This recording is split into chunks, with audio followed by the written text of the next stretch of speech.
Welcome to Mr. Nightbleed. Tonight, in 7 creepiest cemeteries in California that are truly haunted, we step through the rusted gates of burial grounds where names are carved in stone. Flowers wither overnight and the earth itself remembers what we try to forget. These are chilling accounts of bells that toll without wind, whispers leaking from cracked mausoleums, and footsteps echoing across gravel paths when you know you are utterly alone. This is a new channel, and my goal this month is to reach 3,000 subscribers. Almost 90% of viewers watch and leave without subscribing. Don't be one of them. Subscribe now. Before we begin, share in the comments where you're watching from and what hour of the night it is for you. And if there is a cemetery in your town that unsettles you, type its name. Because once you step past the gates of these haunted resting grounds, not everything allows you to leave. Kill the lights, silence the world. Take a slow breath, and let us begin.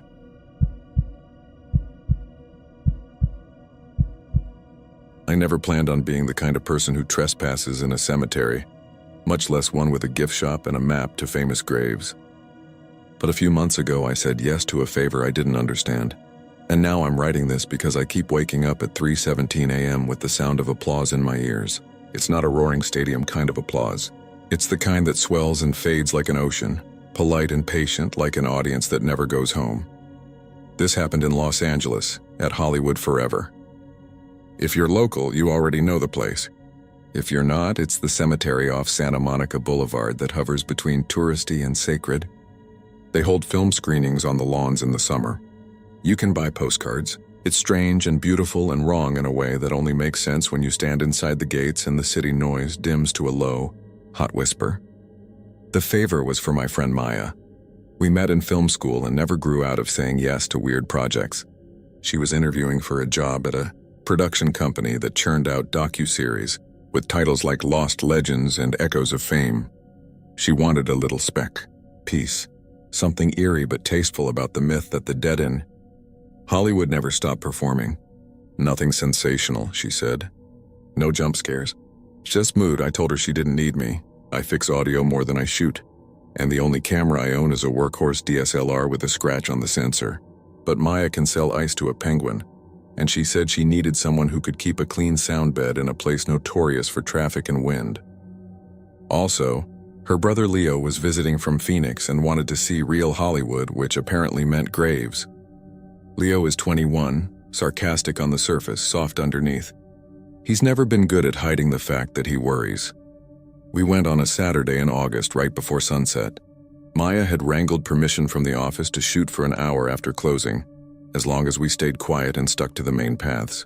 A groundskeeper named Alvarez gave us wristbands that looked like concert passes and said, "You can hear the boulevard from almost everywhere, but if you point a mic in the wrong direction, you'll get the geese more than the traffic."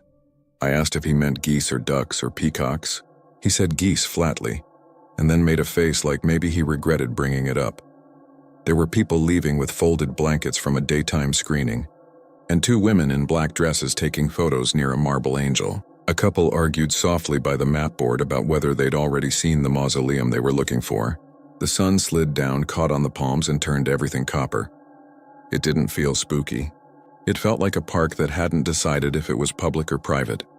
We moved through the rows with the awkward hush you put on when you want to seem respectful and not like you're casing the place. I've never been great in cemeteries, even regular ones. The names hit me like anchors. The dates do too. Maya, on the other hand, becomes a different person with a camera in her hands. She didn't talk much. She just pointed, looked, walked, looked again. Leo kept pace behind us with a backpack full of batteries and bottled water and granola bars he never remembered to eat. Our route was simple. B-roll of statues and flowers. A slow walk past the chapel. Some textural shots of candles flickering behind glass. And if no one stopped us, a few wide frames toward Valentino's crypt in the cathedral mausoleum, close enough to feel the cool air on your cheek, but not close enough to be disrespectful. Maya wanted a single shot that suggested the weeping woman rumor without leaning on it. If you haven't heard it, the short version is this. Some visitors say they hear a woman crying near Valentino, and sometimes they feel a cold touch on their arm, like someone reaching for them in a theater. We saved the mausoleum for last. We took our time. The light got softer and then dimmed for real. The city noise fell like a curtain, and that's when I decided I should do a live ambient capture. Just 5 minutes of room tone from the open air to layer under everything later. I set the recorder on a flat stone. I did a slow pan with the boom up the way I was taught. Leo stepped back to check his phone and then put it away. "I don't have service," he whispered to no one in particular, like the cemetery was a giant airplane. We were halfway across the lawn that opens to the big reflecting pond when the air shifted. It was warm all day, almost sticky, the kind of heat that tires you out in a dull way. But as we crossed that stretch, I felt a thread of cold on my forearms, like walking past an open freezer. It was there and gone, then there again, as if I was passing through thin, invisible curtains. "Do you feel that?" Maya asked. She rubbed her arms and made a face like she was annoyed with herself for asking. "Cool spot," I said. "Probably the water." The pond held the last light like a dark mirror. A dragonfly skimmed it. I tried not to think about the way the cool came in layers, like a set of hands that didn't want to be noticed. We made it to the cathedral mausoleum right as Alvarez approached with a flashlight and a clipboard. He had the patient look of someone who has to ask children to stop running near headstones. "We're closing to the public now," he said. "You have 15 minutes. We'll be quick," Maya said. She showed him the wristbands, and he nodded. Then his eyes snagged on my recorder, and he said, "If you're going to use that in there, keep it low. The acoustics bounce weird." "We're just getting ambi," I told him. "If you hear anything you don't like," he said, in a tone that suggested this was something he told everyone, "just step back outside for a minute." It gets less intense fast. It would have been easy to laugh. He wasn't trying to scare us. He wasn't even doing that performative spooky tour guide thing. He said it like he'd tell someone to bring a hat because the sun is harsh. We thanked him. He nodded and moved on, and we went in. The cathedral mausoleum is beautiful in a very particular way. Polished floors, marble walls that hold the names like score marks. The air smelled like stone and old flowers. Our footsteps were too loud and then not loud at all, dampened by the space. I raised the boom mic slowly and felt that same thin thread of cold lift the hair on my arms. There was a lamplight glow down the main hallway, and every little cut or scratch on the wall made a shadow. We didn't go straight to Valentino. That felt wrong. Maya paced herself like a visitor, letting the lens linger on plaques, cutways, stained glass, a small vase with a velvet ribbon. The ribbon's color had leached to something in between red and brown. I looked up at the ceiling, which is probably not something you're supposed to do in a mausoleum. And I thought, each little square up there would have a sound in it if someone knew how to listen. We were quiet for a long stretch. I could feel Leo watching us, hands in his pockets, a little stiff. And then we heard it. A whisper of sound that wasn't the city and wasn't our steps and wasn't the air. It came from around the corner, deeper in, not loud, not even clear. Just a soft motion of noise, like someone exhaling after a cry. Maya glanced at me with her journalist face on, like, "Did you get that?" I tapped the recorder lightly to mark the moment, then felt stupid because tapping a recorder in a mausoleum felt like knocking on something you shouldn't knock on. We reached the corner and saw nothing. The light made the next corridor look longer than it probably is. I don't remember a draft, but I remember the cold again, on the outer part of my upper arm, like a hand that didn't want to be called a hand. I told myself it was airflow. Old buildings do that. I told myself I was tired and hungry and primed by Maya's pitch. We were close enough to Valentino's crypt now that I could make out the little offerings people leave. Flowers, notes, a small glass bottle with a paper tucked around it. I didn't read the names. I never read names in places like that. It's an old rule I made after almost saying one out loud in a cemetery back home and feeling like a dog that tried to talk. We stopped a respectful distance away. Maya set the tripod slow.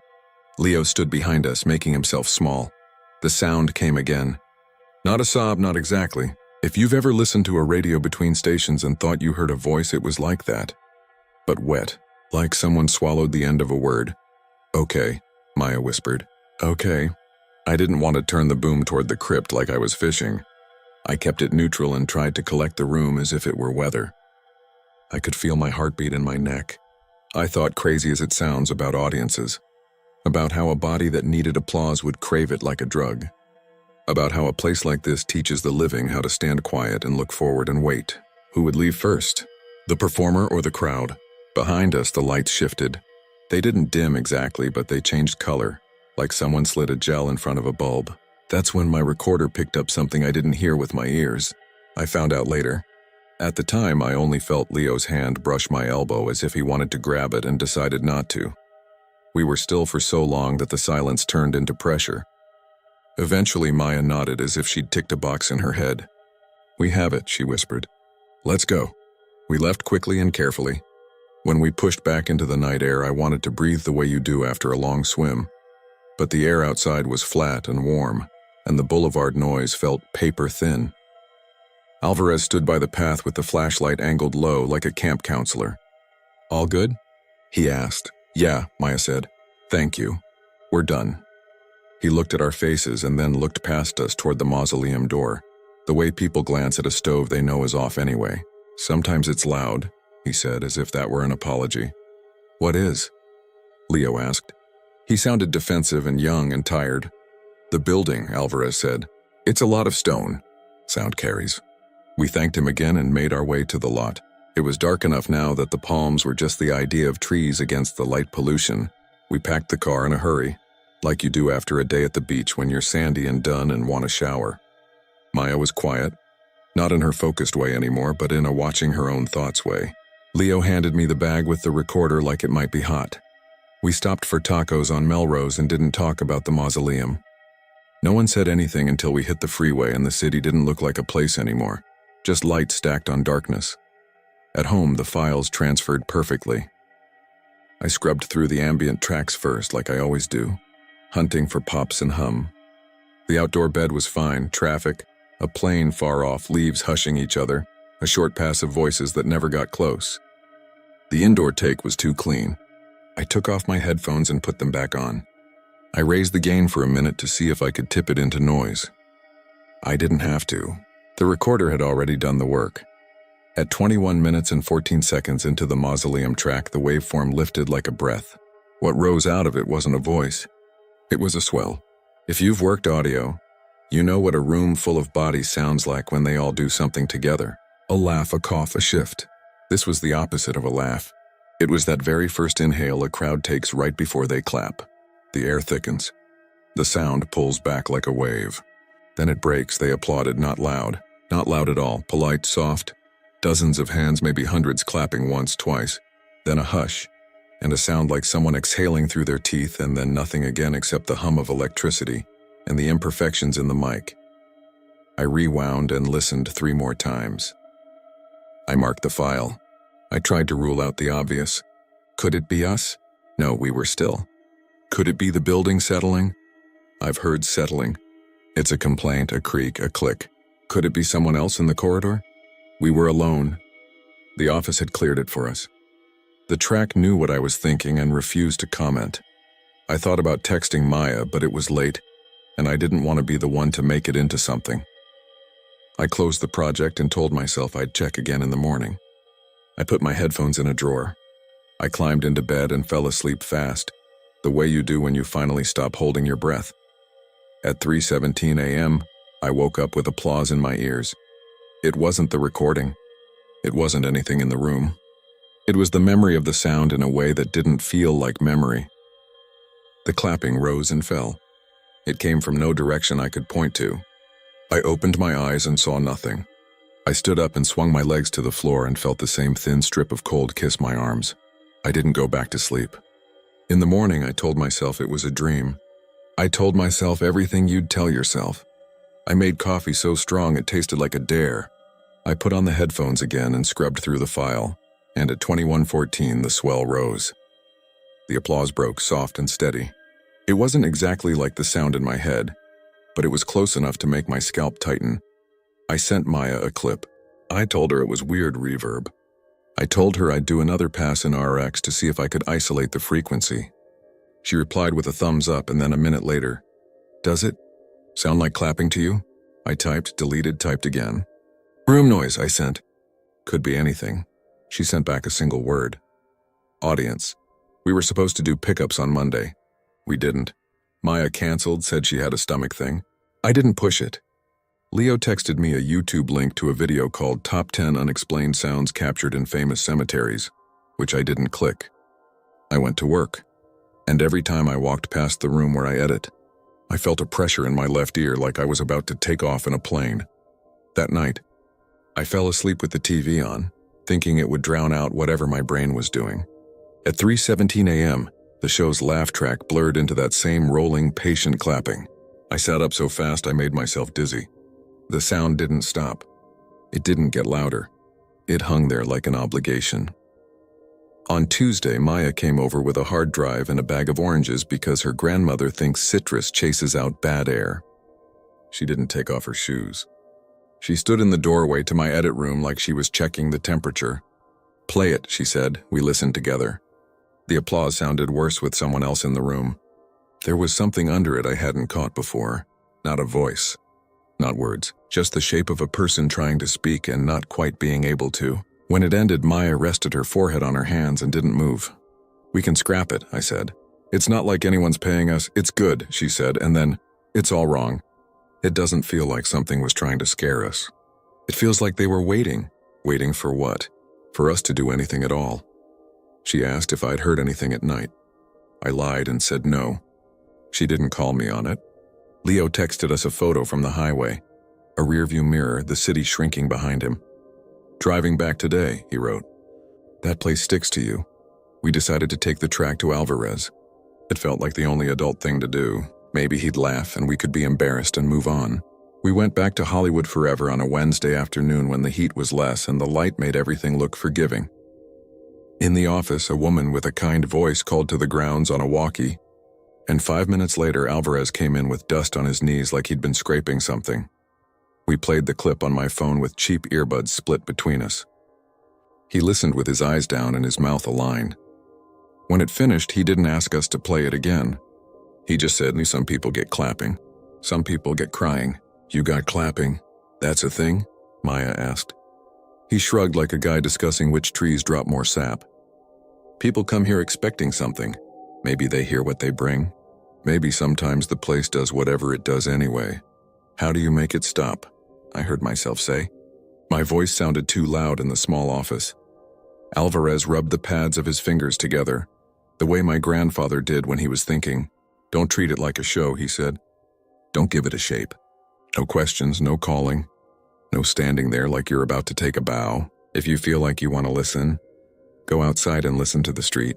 It's easier for it to lose you if you're already in the noise." On the drive home, Maya said, "I think we should shelf the project." She said it gently, but it was a sentence with a lid on it. "Agreed," I said. "No one needs to see it." We didn't talk about how decisions aren't always the end of things. We didn't talk about what we'd already done by pointing a microphone into a place built for echoes. I pulled into my spot and turned off the engine and let the silence sit. That night I left the TV off. I put my phone face down. I lay in the dark and tried to breathe like a person who wasn't waiting. At 3:17 a.m., the clapping started, soft and sure. I didn't get up. I didn't look around. I didn't speak. I pictured the boulevard, taillights, billboards, someone eating a late burger, someone closing a gate. I pictured the sound getting lost in all that, like a singer stepping off stage and slipping into the crowd. It faded. Not all at once, not like a switch. It thinned until it was only the idea of sound, and then it was gone. And when I woke up at 6:45, my room smelled like oranges. We never cut the piece. Maya didn't take the job. She said she'd rather make stories about living people doing living things. Leo jokes that he'll meet us there a year from now for a blanket on the grass and a movie, but the joke doesn't land. Alvarez nods when he sees me at the gate sometimes, like we share a secret, which I guess we do. I still have the track. It sits in a folder on my desktop that I don't open. It doesn't feel like mine to delete.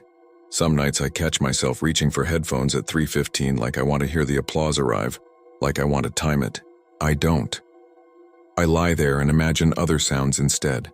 A fountain, a bus, the scrape of a rake on gravel as someone who knows the place better than I ever will, keeps it in order.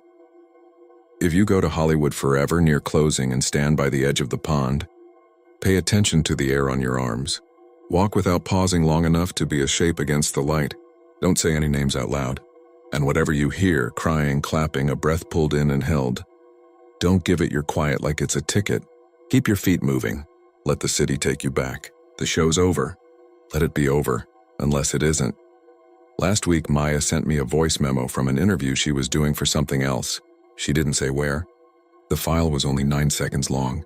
In it, there's a woman's voice talking about her grandfather, warm and ordinary, and then there's a thin flutter at the edge of the sound, like pages turning. If you don't know what you're listening for, you won't hear it. If you do, you will. 3 slow claps, polite, patient, waiting their turn.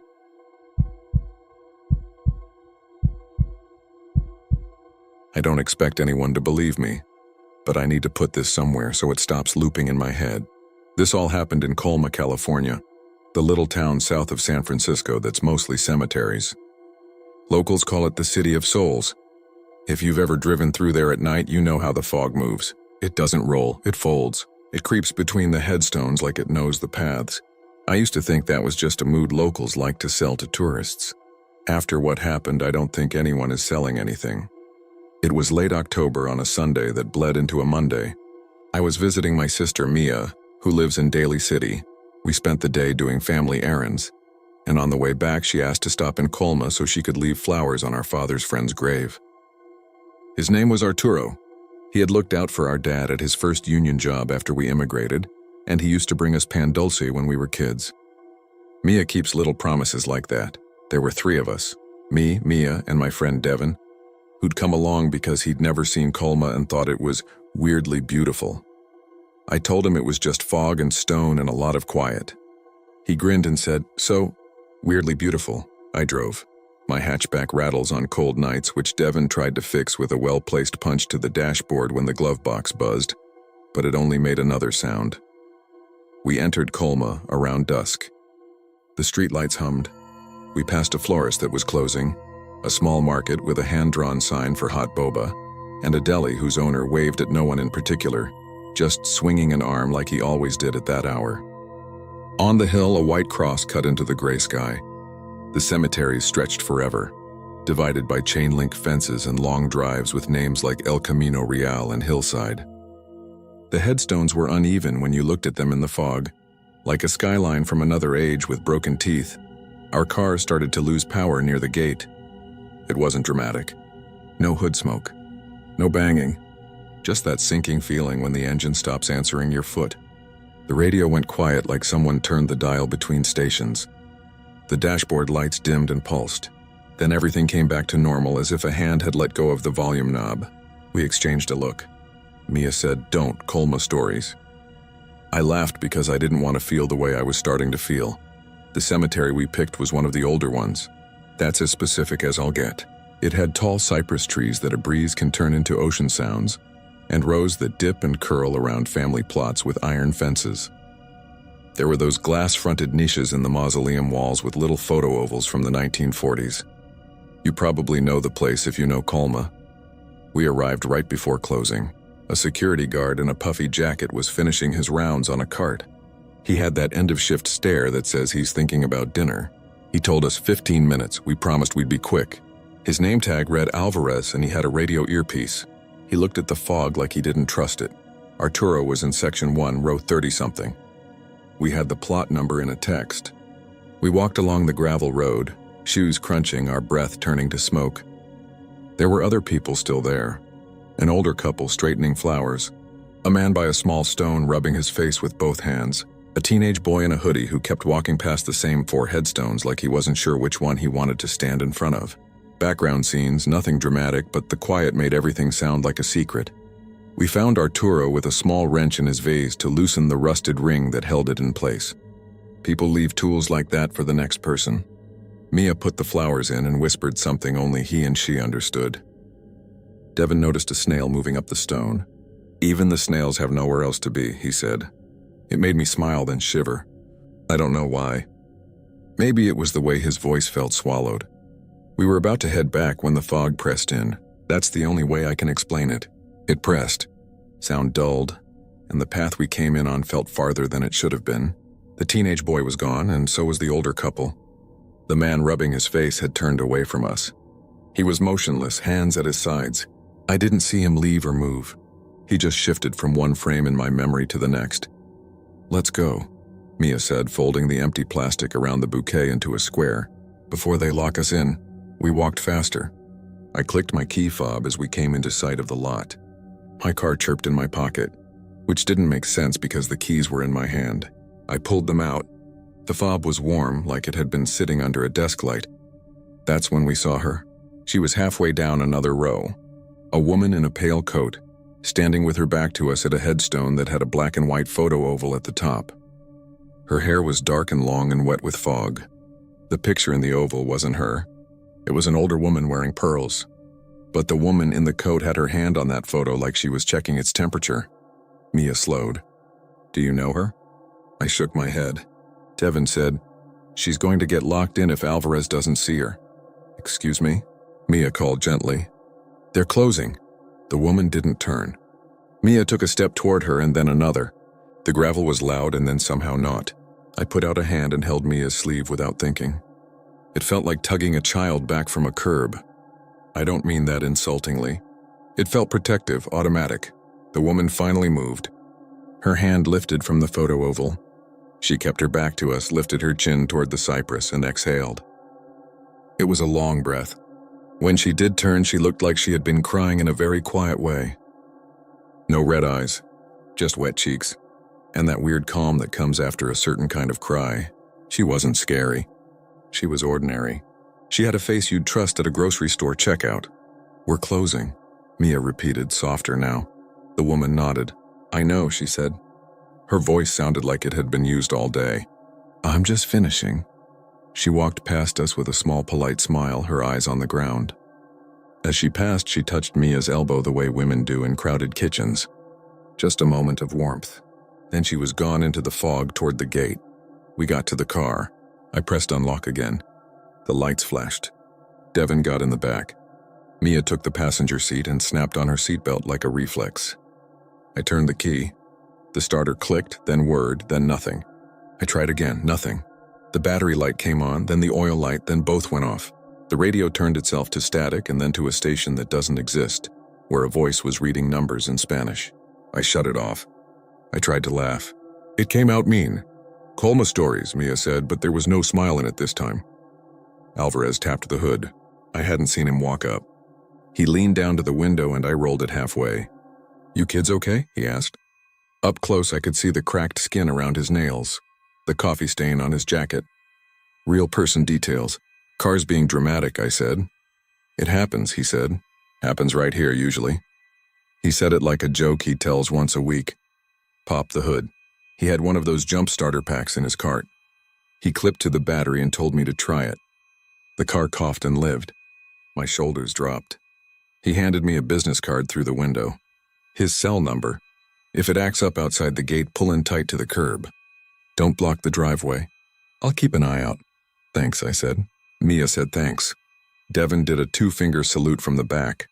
Before we pulled away, Alvarez leaned to the window again and said almost as an afterthought, "Don't stop on El Camino if anyone waves you down.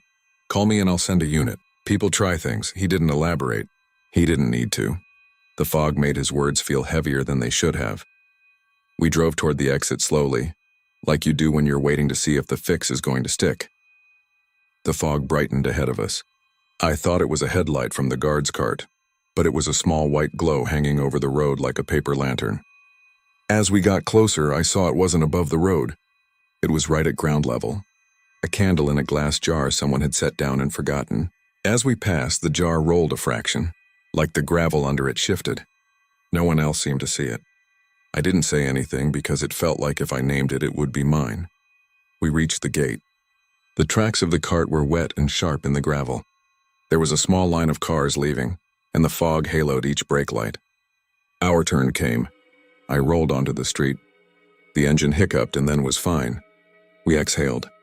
We turned onto the main road and headed toward the freeway. That's when Mia said, "Where did she go?" "Who?" Devin said. "The woman in the coat," Mia said. "She didn't pass us. She went toward the gate. She probably cut through to the sidewalk," I said. "There's a footpath along the fence." Mia turned in her seat to look behind us. "Okay," she said in a voice that meant not okay. She faced forward again and pulled her hoodie strings tight. The night was ordinary for 10 minutes. Stoplights. A bus exhaling at the corner with one passenger visible, reading a book under the dim interior light. A florist's neon buzzing even though it was closed. The ordinary is a thread you hold with both hands when you're trying not to think about something. We got on I-280 and merged toward Daly City. We talked about dinner like people talk about dinner when they don't mean it. The radio, when I turned it back on, had found an actual station. Then my phone vibrated. I had a missed call notification from a number labeled unknown. Then another. The voicemail icon appeared. I showed Mia, and we both made that face where the eyebrows go up and the mouth goes flat. Devin leaned between the seats and said, "Put it on speaker. If it's a scam, I want to judge the accent." I hit play. At first it was dead space, a quiet, a long one. Not the kind that means a person is thinking. The kind that means no one is there. Then wind, no fog. If you know that sound, you know it. Then my name said once, like someone testing how it fits. Alejandro. My name said the way my dad used to say it when I was in trouble. I didn't breathe. The voice didn't match anyone I know. It was close to a voice I knew. That made it worse. Then a pause. Then Mia's name, but wrong. Like the syllables were in the right order and some were missing. Me. Ah. The end of her name got lost in the fog sound. Devin whispered. "Who is that?" In the same tone people whisper in a church. There was more quiet. Then gravel crunching far away. Then very clearly, like a recorder lifted to someone's mouth. "Don't stop on El Camino if anyone waves you down." Alvarez's voice. I swear to you it was Alvarez's voice. The same flat care, the exact phrasing. Then the voicemail ended at exactly 1:11 long. No one spoke for a full minute. I had to remind myself to breathe. The car hummed, and I can't explain it other than it felt like the hum was coming from the passenger seat, not the engine. I glanced at Mia, she glanced at me, and we both looked forward because it felt like if we looked anywhere else, we'd see something in the mirror we shouldn't. "Call back," Devin said, because he is a person who pushes into problems. I hit the number. It rang twice and went to a system message. "The number you dialed is not in service." Devin mouthed, "What?" Like the word had shifted languages on him. We got to Mia's place. She lives in a quiet street with salt-stained cars and potted succulents. I parked under a streetlight. The engine shivered once and then quieted. We went inside. We didn't talk much. We pretended to be normal. Devin made popcorn and poured it into a bowl that had a hairline crack shaped like a lightning bolt. The crack caught the light the way water does. Mia said she was going to take a shower. Steam crept under the bathroom door. I watched a dumb show with Devin where loud people argue about houses they can't afford. I kept checking my phone to see if the voicemail had changed, like it was a file that could update on its own. When Mia came out, she was pale. She wasn't the "I had a creepy thought" pale. She was the "my body knows something" pale. "What?" I asked. She sat on the arm of the couch. "I had my hoodie on the whole time," she said. "In the cemetery. That woman touched my elbow like a kitchen touch." She turned her arm to show us. There was a small smudge there. Not dirt, not makeup. It looked like the gray you get when you rub a pencil on your skin. The shape of fingers. 4, not 5. The thumb was missing. I told myself the woman had worn gloves and there was graphite on them from writing on a card. I told myself a lot of things. Devin took a photo with his phone because that's what Devin does. When he looked at the picture, he frowned. "That's weird," he said. He held the phone out. The smudge in the photo looked the same as it had in real life, but faintly. So faintly I almost gasped. There was something like handwriting near it. Not clear, shadow writing. It might have been letters. It might have been my brain hoping the world is ordinary. We slept badly. I took the couch. I heard buses groan and someone on a skateboard rattle over a crack in the sidewalk at 2 a.m. At 3:14 a.m., my phone buzzed with a new voicemail from the same not-in-service number. I played it. More silence. Then the sound of a cart rolling over gravel. Then Alvarez's voice again. 15 minutes. Then my own voice this time asking, "Do you know her?" I remember saying that to Mia, but not that exact way. This was perfect. It had my lazy Ys and my soft R. But the tone was different. "Too careful, I didn't wake anyone." I lay there feeling like the room was a shape being drawn around me. Every streetlight shadow felt like a line. The next morning, I went back to Colma. I told Mia and Devin I was getting coffee. I was mad at my own fear. That sound in the voicemails felt like it had my name in its mouth. It felt disrespectful. I drove past houses with wind chimes, past a man walking a small dog in a sweater, past the deli owner who waved again at empty air. He waved toward me this time. The fog wasn't as heavy, but it was present, like someone listening from the doorway. At the gate, Alvarez was there again. Maybe he'd worked a double. Maybe time in Colma doesn't run like everywhere else. I don't know. He recognized me. "You came back," he said.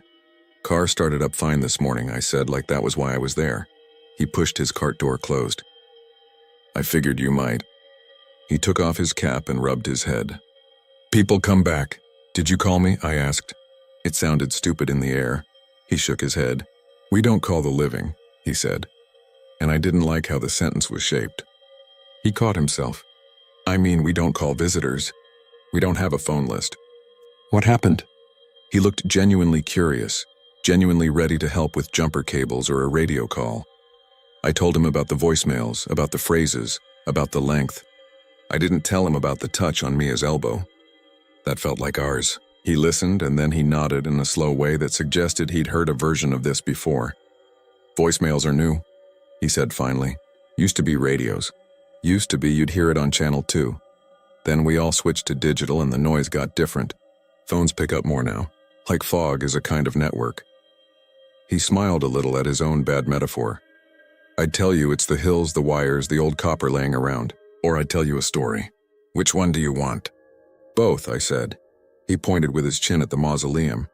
"Between those walls there's old rebar. It can make a radio scream. Your phone can grab early bits of a call and the end of a different one. That's the hills thing. As for the story..." He looked over my shoulder into the rows.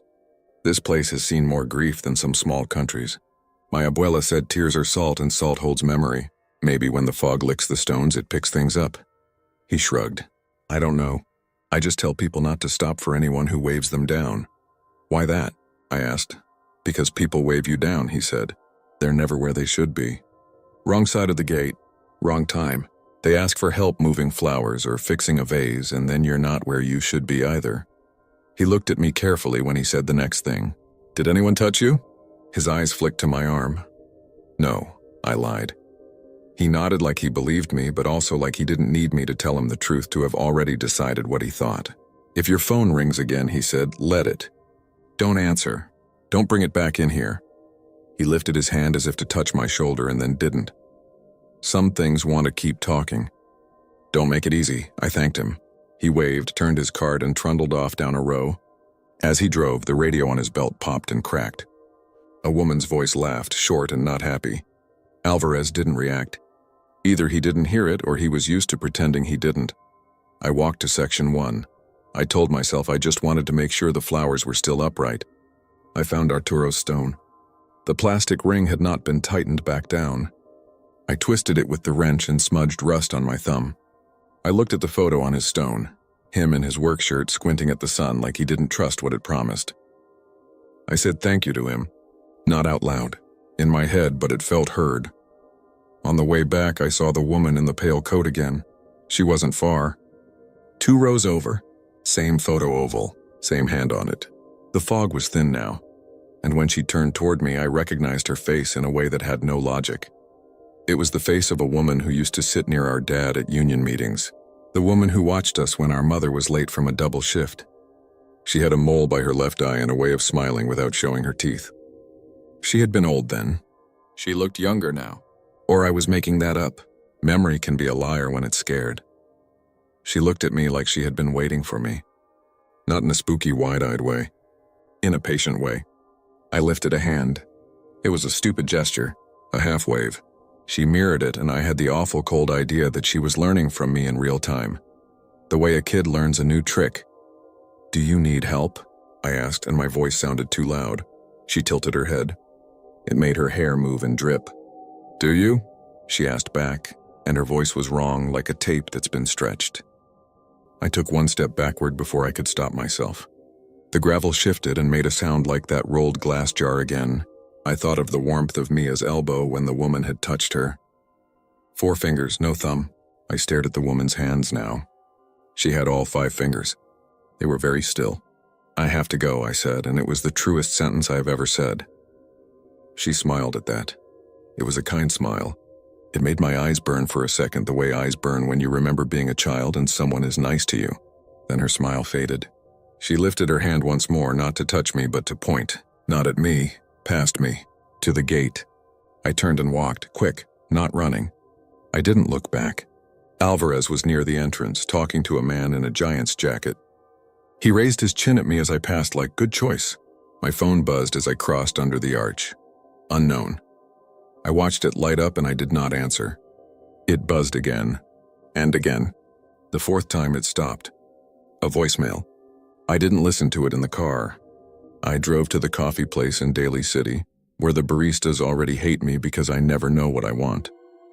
I ordered something hot and sweet and sat in a corner and put the phone on the table like it was a person. I opened the voicemail. It started before the timer rolled, as if it had been there waiting. Fog, gravel. Then, so soft I only heard it because I had the phone pressed so tight to my ear that the plastic left a mark.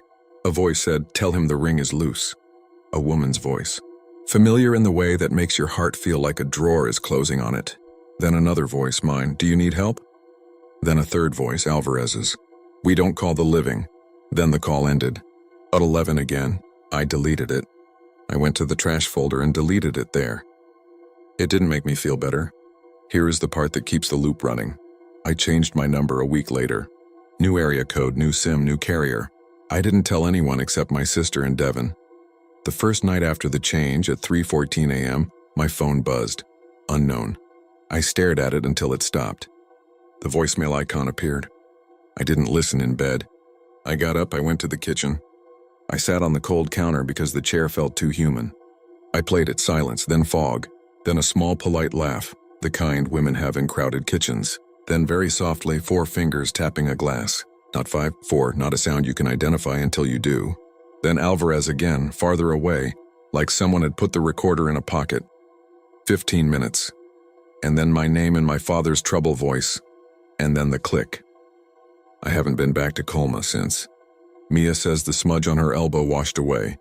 But sometimes when she takes a photo with the flash on, that part of her skin reflects light differently, like it's a different material. Devin keeps the picture he took of the smudge in a folder he swears he never opens. He says he tries to show it to people and then forgets his phone at home. I asked Alvarez once over the phone if anyone ever hears their own voice in those calls. There was a long pause.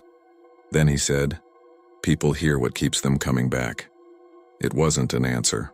Or it was the only answer anyone can give. If you're reading this because you like stories, that's fine. It reads better than it lives. I don't have a message in this beyond don't stop on El Camino if anyone waves you down. And if your car stutters by a gate in Colma, don't think of it as a coincidence. Think of it as a hand, letting go of the knob, deciding whether to hold you a little longer. And if your phone rings in the night from a number that won't exist when you call back, you can let it go to voicemail. You can delete it. You can change your number. The fog in Colma remembers better than you do. Sometimes it borrows voices to say simple things in the old ways. Time's up, 15 minutes, the ring is loose. Sometimes it learns new ways to keep talking.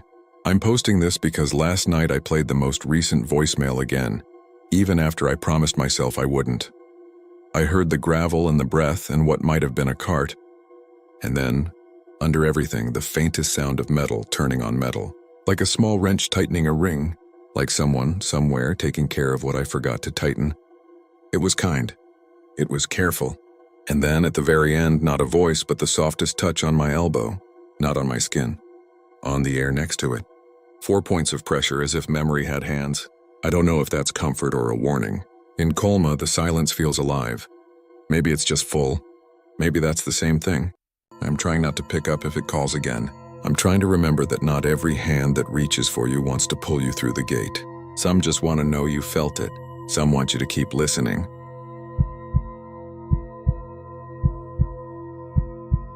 I don't usually post stuff like this, and I know how it sounds. But it's been sitting on my chest for months, and I haven't slept right since. If you've ever been to San Diego's Old Town, you probably walked right past the place I'm talking about. Pioneer Park.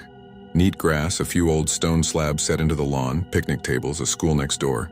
Tourists moving toward the restaurants and the shops with the twinkle lights. It looks harmless.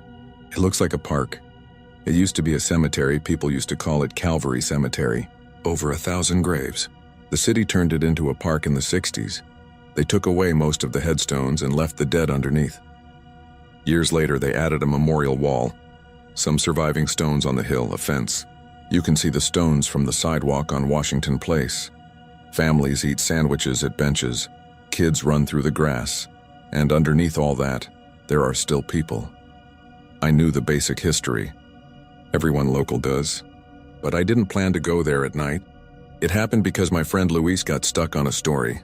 Luis is the guy who goes too far on dares. He edits videos for a travel channel and thinks every place has an angle if you hang around long enough.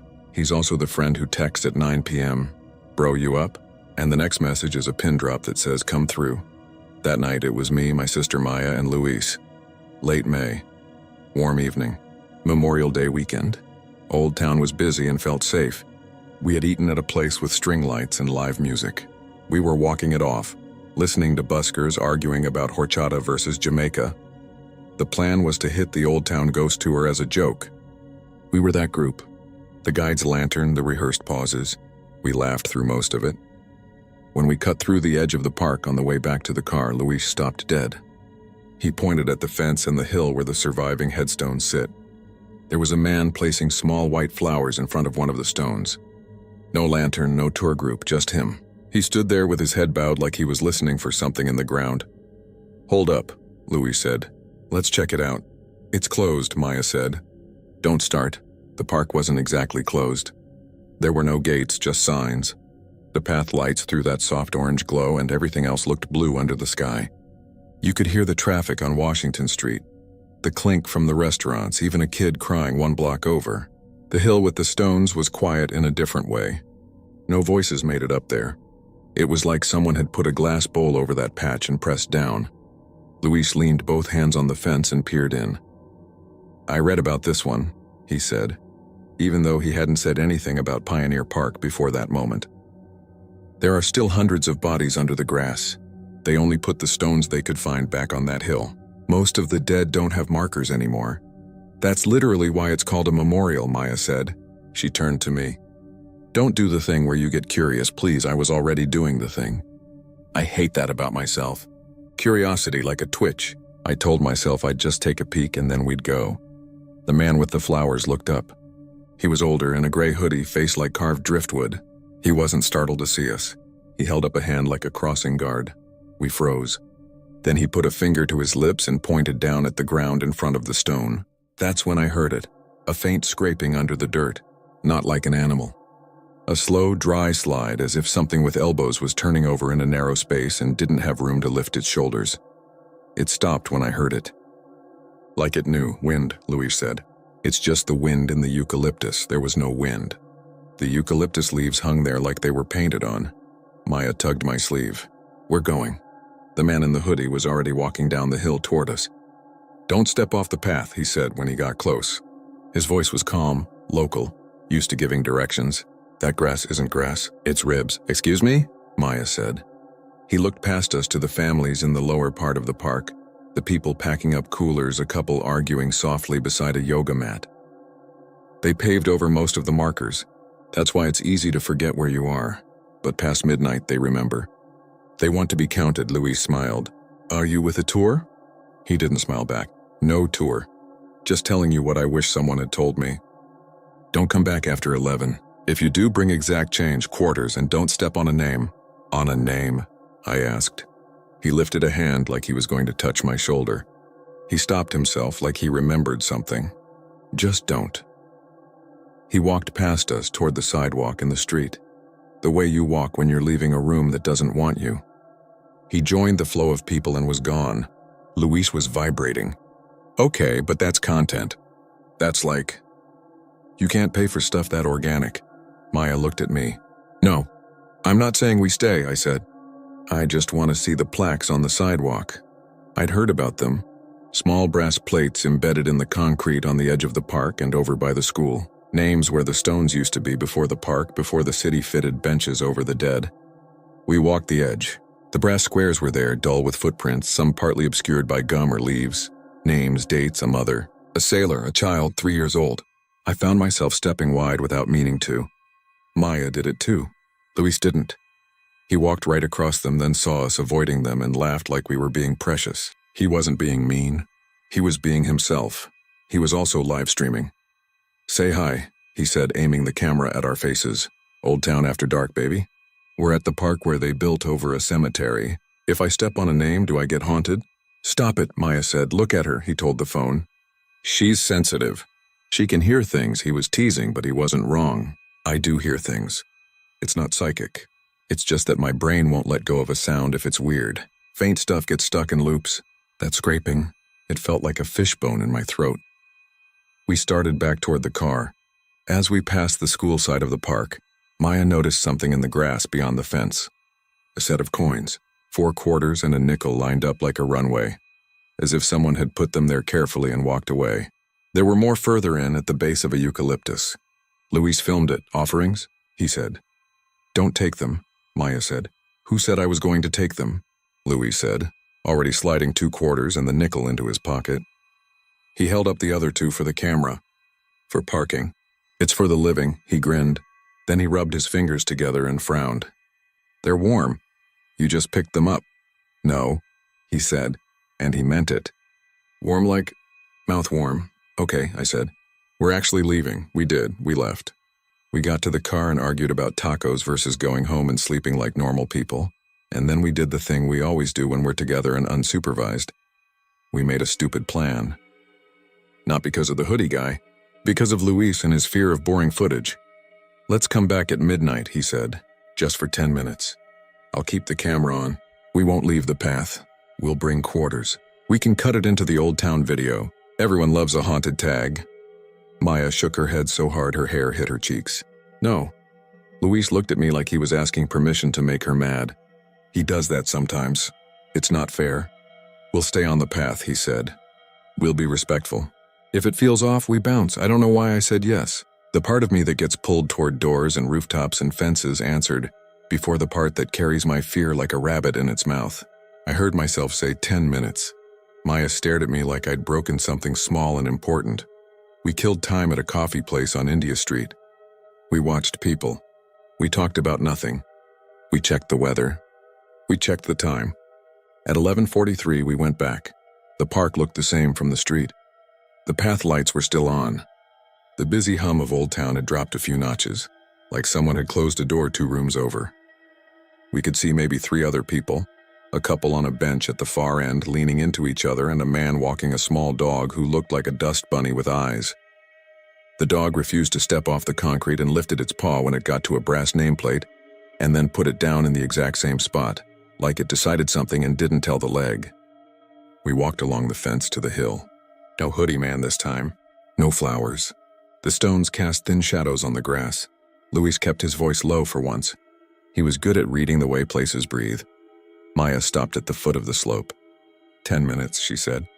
We count out loud. Luis pulled out his phone and slid it into a chest harness. He checked the red light. "Rolling," he said. He held out the 2 quarters and I gave him mine. Maya had 2 in her palm too. She wasn't smiling. We stepped off the sidewalk and onto the dirt path that curves up the hill. The change in temperature was small but sharp, like going from sun to shade. We weren't cold, but the air felt narrower, like the park only had so much of it up there and we had to use less. I heard it again, that dry slide, but faint and farther away. It stopped when I noticed it. I said nothing. We read the names on the stones like we were at a roll call. Family plots mostly. Twined arms anchors lambs. A stone with a chipped corner leaned into its neighbor like a tired person on a bus. Luis panned slowly like he'd been taught. Maya kept glancing at the grass between the path and the fence. You could tell she was trying not to imagine ribs. A few minutes in, we heard laughter from the lower field. 2 men walked by the picnic tables, tipsy, talking about a girl named Cassie. Every syllable slid past us as if it didn't know how to climb the hill. We were a glass bowl again. My ears popped, and I had the sudden childish urge to hold my nose and blow. I didn't. "Halfway," Maya said, checking her watch. Luis leaned over a stone to read a name only half there. He wasn't touching it. He was careful, but his foot slipped on the hard dirt and shot out. He caught himself, but his pocket emptied. 2 quarters flashed in the air and bounced, 1 rolling, 1 skittering to a stop against the base of a stone and falling on its side. It didn't fall flat. It stood there, balanced, as if there was a tiny ridge keeping it upright. Then it trembled like something below it was humming at a frequency only metal could hear. "Okay," Luis said too loudly, as if to shame his own nerves. He stepped to pick it up. Maya slapped his arm. She looked around like a polite person trying to address an entire room. "Sorry," she said to the air. "We'll get out of your way." No wind. No sound from traffic. A eucalyptus leaf detached from a branch and fell straight down without turning. Luis forced a laugh. "We've got 6 minutes." We didn't. We had however many seconds are between the last thing that feels like normal and the first thing that doesn't let you go back. I felt it, and if you've felt it before, you know what I mean. The surface beneath you goes from being the ground to being a lid. The space behind you goes from empty to full. Every line your eyes can draw suddenly becomes a doorframe. Something stood at the very top of the hill. I didn't see it move up there. It was just there, outlined by the sky like a shadow had learned how to hold itself upright. It was too tall for a person, but not so tall that you could dismiss it as a tree. There was no head, not that I could see. The shoulders were wrong. Narrow and lifted. It didn't sway. It didn't breathe. It had the stillness of something that's been a shape for a very long time and forgot how to be anything else. "Do you see?" Maya said. She didn't finish the sentence. She didn't have to. Luis thought it was a trick of the path lights because of course he did. He took 2 steps up and the shape didn't get bigger the way things do when you walk toward them. It stayed the same size and the hill grew under it. The lens on his phone fogged for a second and then cleared. He made a sound I've never heard him make, not fear. Confusion, high and thin. "Back down," I said. We backed away, slow like you do when a dog is deciding if you're prey. Luis reached for the coin that was standing on its edge and Maya slapped his arm again. "Leave it," she whispered. "It isn't yours." "It was," he whispered back. "We found the path with our heels. The shape didn't follow, but the space between us got shorter anyway. That's the only way I can say it. The hill didn't move. We were the ones who were moving. And somehow we weren't the ones deciding how far each step took us." The scraping under the dirt started again, almost below my left shoe, and I did something I'm still ashamed of. I lifted my foot. It wasn't voluntary. It was that feeling when you're lying in bed and you think about something under it, and your heel leaves the sheet on its own. I set my foot down quick and light, like I wouldn't be noticed if I didn't make it heavy. "Don't step on a name," I said. I don't know why. There weren't names up there, only on the brass plaques by the sidewalk, but I heard the hoodie man in my head and something in me took orders. We got to the bottom of the hill. The couple on the bench was gone. The dog walker was gone. The path lights hummed. Luis pulled at his harness like it was choking him and the phone slipped. It hit the ground, bounced into the grass beyond the path and slid a foot, lens down. I told you the line between normal and not normal comes fast. There it was.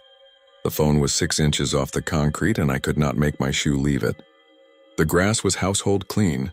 No trash, no bare dirt. It was exactly the kind of grass you step into without thinking. My brain had never met a piece of landscaping that made my leg shake, but I could not step off the path. "I'll get it," Maya said. "No," I said. "It's not even inside the fence," she said. "It's just grass." "Ribs," I said, and then I hated myself. The shape at the top of the hill leaned forward a degree. Not moved, leaned. Like a figure in a painting you realize is looking at you. Luis whispered. 3 minutes, because he is the worst timekeeper the world has ever produced. "Use the quarter," Maya said suddenly. She held hers up like an offering. He said exact change. "Maybe, I don't know, maybe it's like a toll to cross the grass," Luis said. "Or for safe passage," she said, not joking. He dug in his pocket. He had the nickel he took earlier and 1 quarter. The quarter he dropped was still standing on its edge like a patient trick. He looked at his phone in the grass, then at the quarter and the nickel in his hand, and I watched him do the math only he could see. 3, he said, and placed the nickel on the concrete at the very edge of the path.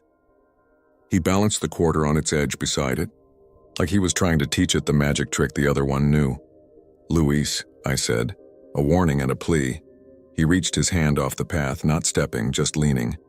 His fingers brushed the case. People say you can feel it when a magnet finds its seat against metal. It's a small click, a relief. This was the opposite. His hand hit the phone and fell through the space between it and the grass like the ground had opened an inch. He jerked back with a sharp breath. His palm was fine. It was red where he'd hit the case. But he looked up with an expression that makes my chest hurt when I think about it. Surprised and scared and guilty, like a kid who almost broke something sacred. The quarter he'd set on its edge toppled. It didn't lie flat. It slid toward the phone, dragging the nickel with it, like both were being pulled by a slow drain. They stopped against the edge of the phone and stayed there as if the grass held them. 1 minute, he said. He said it to convince himself the world was still measured. Leave it, I said again. He didn't. He took his last quarter from his pocket, and now his hand was shaking. He set it dead center over a brass plaque embedded in the sidewalk. I don't know whose name it was. The letters were worn by souls. The quarter sat there, bright against the dull metal. He put both hands at his sides as if to show someone he wasn't hiding any tricks, and he stepped off the concrete. He didn't fall through. Nothing dramatic happened. He bent his knees, reached, and closed his hand on the phone. The grass made a papery sound under his jeans. He stood and he was himself holding his phone. He gave a little laugh that was too loud on purpose. See? He said. The papery sound didn't stop.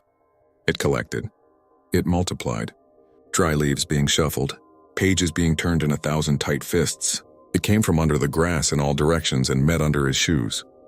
Back, Maya said, and reached for him. He took one step. It was like stepping into a puddle of air. His foot sank a fraction. He yanked it free with a ripping sound that came from 10 inches down. No hole showed where he'd stepped. The grass lay flat and then sprang up in slow motion. He took another step and sank again, the exact same fraction, the exact same grip under the sole.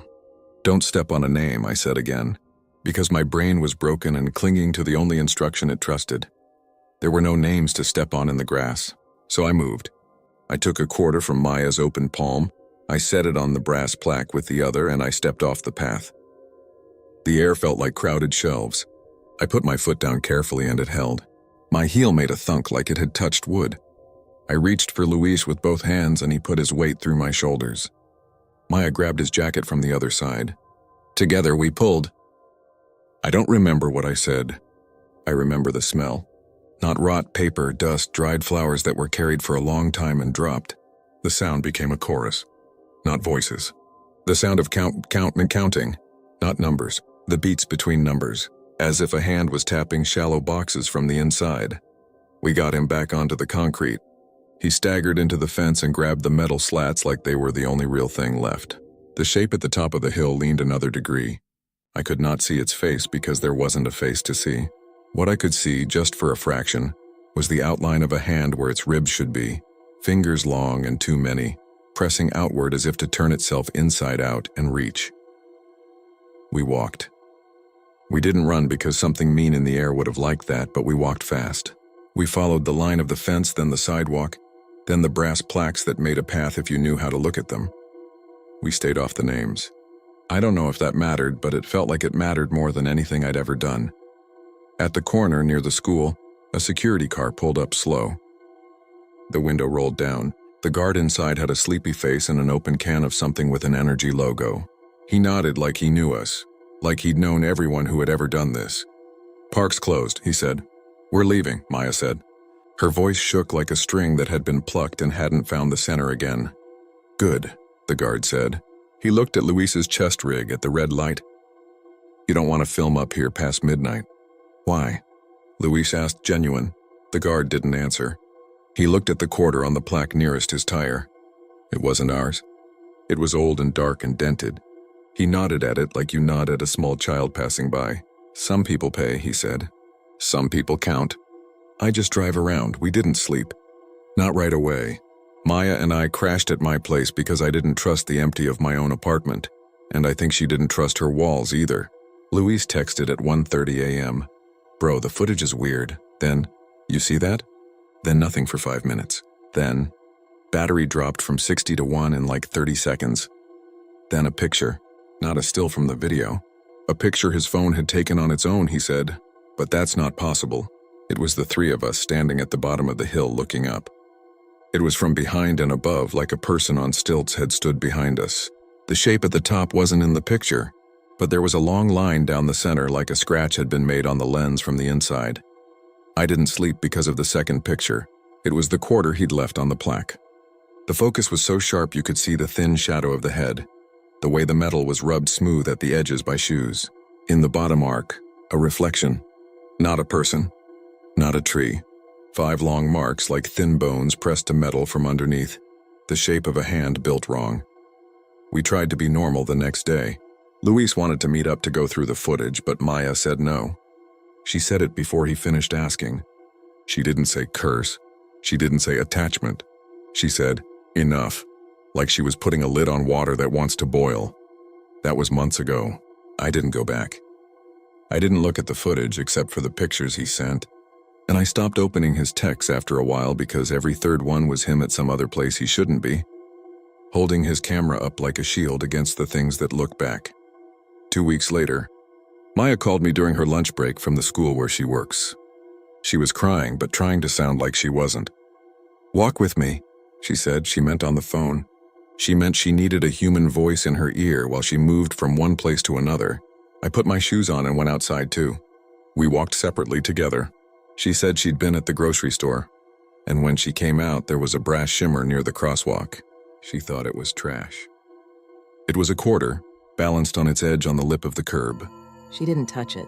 She walked around. But later at home on her doormat, there was another quarter, not balanced, flat, dent on the edge. She left it there. The next morning it was gone. Do we pay? She said, is that what this is? Do we pay to get our names back? What names? I said, dumb. Listen, she said, and her breath twitched. When I walk by the plaques now, I hear it. Not the count.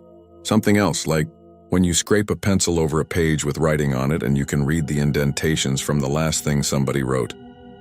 What do you hear? I asked. She didn't answer. The call crackled like a radio turning away from a station for a second and then coming back. Never mind, she said. I don't want to say it out loud. Luis stopped posting for a while after that. Then he posted a rooftop video in LA, and I felt relief that was a little ugly. I like the idea of him on roofs. Ground is complicated now. I haven't been back to Old Town at night, but I go near there for work sometimes. When I do, I walk the edge of the park in the daylight. People are always there. Dogs, kids, joggers. A woman practicing a speech out loud with her earbuds in. They step between the plaques without knowing. They set their grocery bags on names. A man in a hat spreads a blanket over 3 people who died in the 1880s and takes a nap. I pass by and keep my feet on the concrete. I don't step on the names. I think that matters. I don't know what happens if you do. I don't know what the count reaches during certain nights, or what happens when the numbers match something they want. One afternoon in July, hot enough to make the air look like a rumor, I walked past a plaque I hadn't seen before. That happens. They restore them sometimes, or you just notice because the ground shifts and the light changes. This one was near the corner where the guard car had idled. It was bright, newer than the others, not shiny but cleaner, like it had been polished on purpose. I looked down and felt my throat go tight. The name on it wasn't mine. It wasn't Maya's. It was a last name close enough to mine that if you read fast, your brain would accept it. The date was wrong for me. It was 100 years too early. But a thought rooted anyway, a seed that didn't care about years. You don't step on a name, I thought, because names are doors. I stood there too long. A kid on a scooter drifted around me, annoyed. A couple holding hands squinted up at the hill as if they were trying to remember where they'd seen it before. The world was fine. The world was daylight and errands and someone's radio playing a song from last summer through an open car window. I felt stupid, then angry, then scared. And then I felt the urge to prove to myself that I wasn't under any glass bowl, that I wasn't ruled by a story, that I was a person in a city on a Tuesday. I lifted my foot. It hung there above the brass for a beat. The sole of my shoe swung the way a pendulum decides time. I set it down beside the plaque on the concrete, not on it. I'm not brave. I'm not the person who pretends to be and makes a show of it. I walked on and I didn't look back, and I told myself that was strength. When I got home, there was a quarter on my doormat. I left it there for 2 days. On the 3rd day, it was gone. That night, I woke up at 3:11 a.m. to the soft scrape of something like paper on paper just on the other side of the wall by my bed. Not like mice, not like a neighbor. The sound came from a small distance in, as if the drywall was a book lying on a table and someone had turned a page inside it. I put my ear to the wall and listened like an idiot. The sound stopped, because that's what it does when you notice it. Then I heard the faintest clink on the wood floor near the door, like a coin being set down with care by fingers that didn't know how to hold it yet. I didn't get up. I didn't check. I lay there and counted the beats between my heartbeats and told myself they were mine. The next morning, there was nothing by the door. I made coffee. I told myself stories. I tried to pick one that would let me live. I haven't gone back at night. I don't plan to. If you do and you won't listen to anyone's advice, bring exact change. Keep your feet off the names. Don't answer if you hear someone say yours, even if the voice is familiar, especially if it is. And if you forget all of that because you're like me and you think rules don't apply to people who are just looking, remember this one image because it's the only thing I have that feels like a warning instead of a threat. Picture a park where the grass is tidy and the light is kind. Picture a hill lined with old stones, some leaning into each other like tired friends. Picture a path that looks like every other path in every other safe place. Then picture a quarter on its edge, trembling. Because something under the ground is counting your steps and wants to know if you'll pay to keep walking with the living, while the living keep walking by.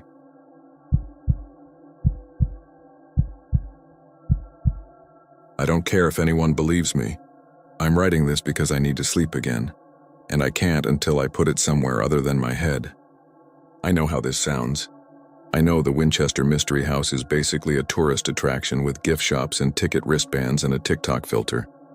I've done the flashlight tour like everyone else. I get it, but this didn't happen in the house. It happened behind it. In a corner people don't really talk about. Past the back hedge and the utility shed with the faded authorized personnel only sign. There's a pet cemetery back there, and whatever moves through that place isn't a museum trick. This was last October, the week before Halloween. I flew up from LA to San Jose to visit my older sister, Kayla, who had just gone through a messy breakup. We were supposed to distract her. That was the plan. Her roommate Riley invited me to crash on their couch and do fall stuff. Pumpkin patches, cinnamon latte, the whole thing. During brunch, Riley said, "Let's do Winchester House tonight. They have a night tour." Kayla rolled her eyes. "It's just stairs to nowhere and weird doors. I've seen it like 5 times. "Yeah," Riley said, cutting her pancakes, "but you haven't seen the cemetery." "What cemetery?" I asked. Riley looked at us over her fork. "They don't advertise it. There's this pet cemetery on the grounds. Staff talk about it if you ask the right way." Kayla made a face. "That can't be true," Riley said. "Or we can find it." I didn't think much about it. I've got the same mix of curiosity and skepticism most people have. I'll watch a scary video on YouTube, then go to bed scrolling comments where everyone explains how it was faked. I figured if there was a cemetery, it'd be some kitschy thing from the 1970s. A few chipped headstones with names like Fluffy. Good for a date night shiver. We booked tickets for the evening flashlight tour anyway. It was one of those cold Bay Area nights where the air seems to have a wet edge to it. The house looked like a cardboard cutout against a black sky, with all those gables and windows crowding each other. A group of about 20 of us gathered near the entrance. Teenagers in hoodies, a couple wearing matching beanies, an older man who kept rubbing his hands together even though he had gloves on. Our guide's name was Marco. He had the voice of someone who'd memorized a lot of stories and knew exactly when to pause. We walked through rooms built on top of rooms, staircases that rose to blank walls, doors that opened into nothing.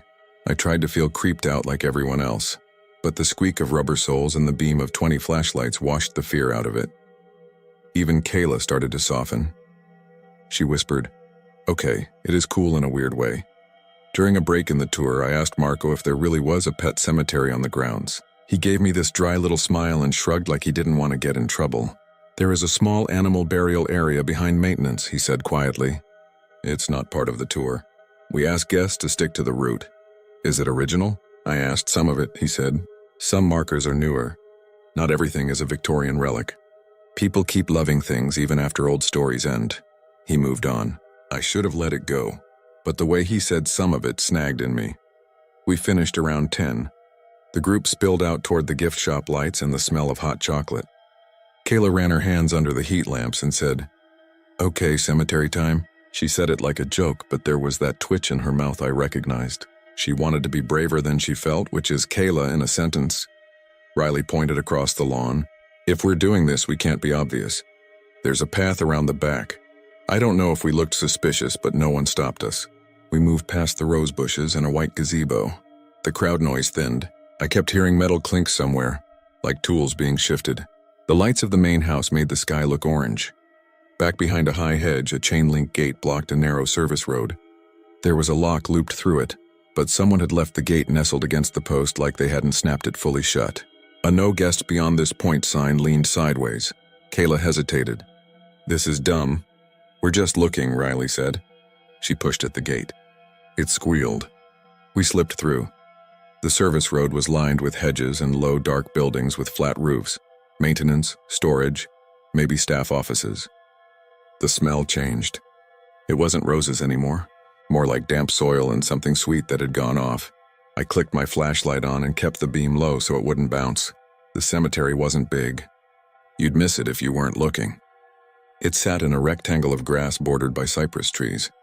There were maybe 15 stones, some ankle high, some up to my shin. A few had little carved paws or tiny crosses. A couple were just plaques pressed into the dirt. Someone had left a limp, squeaky toy near one of them.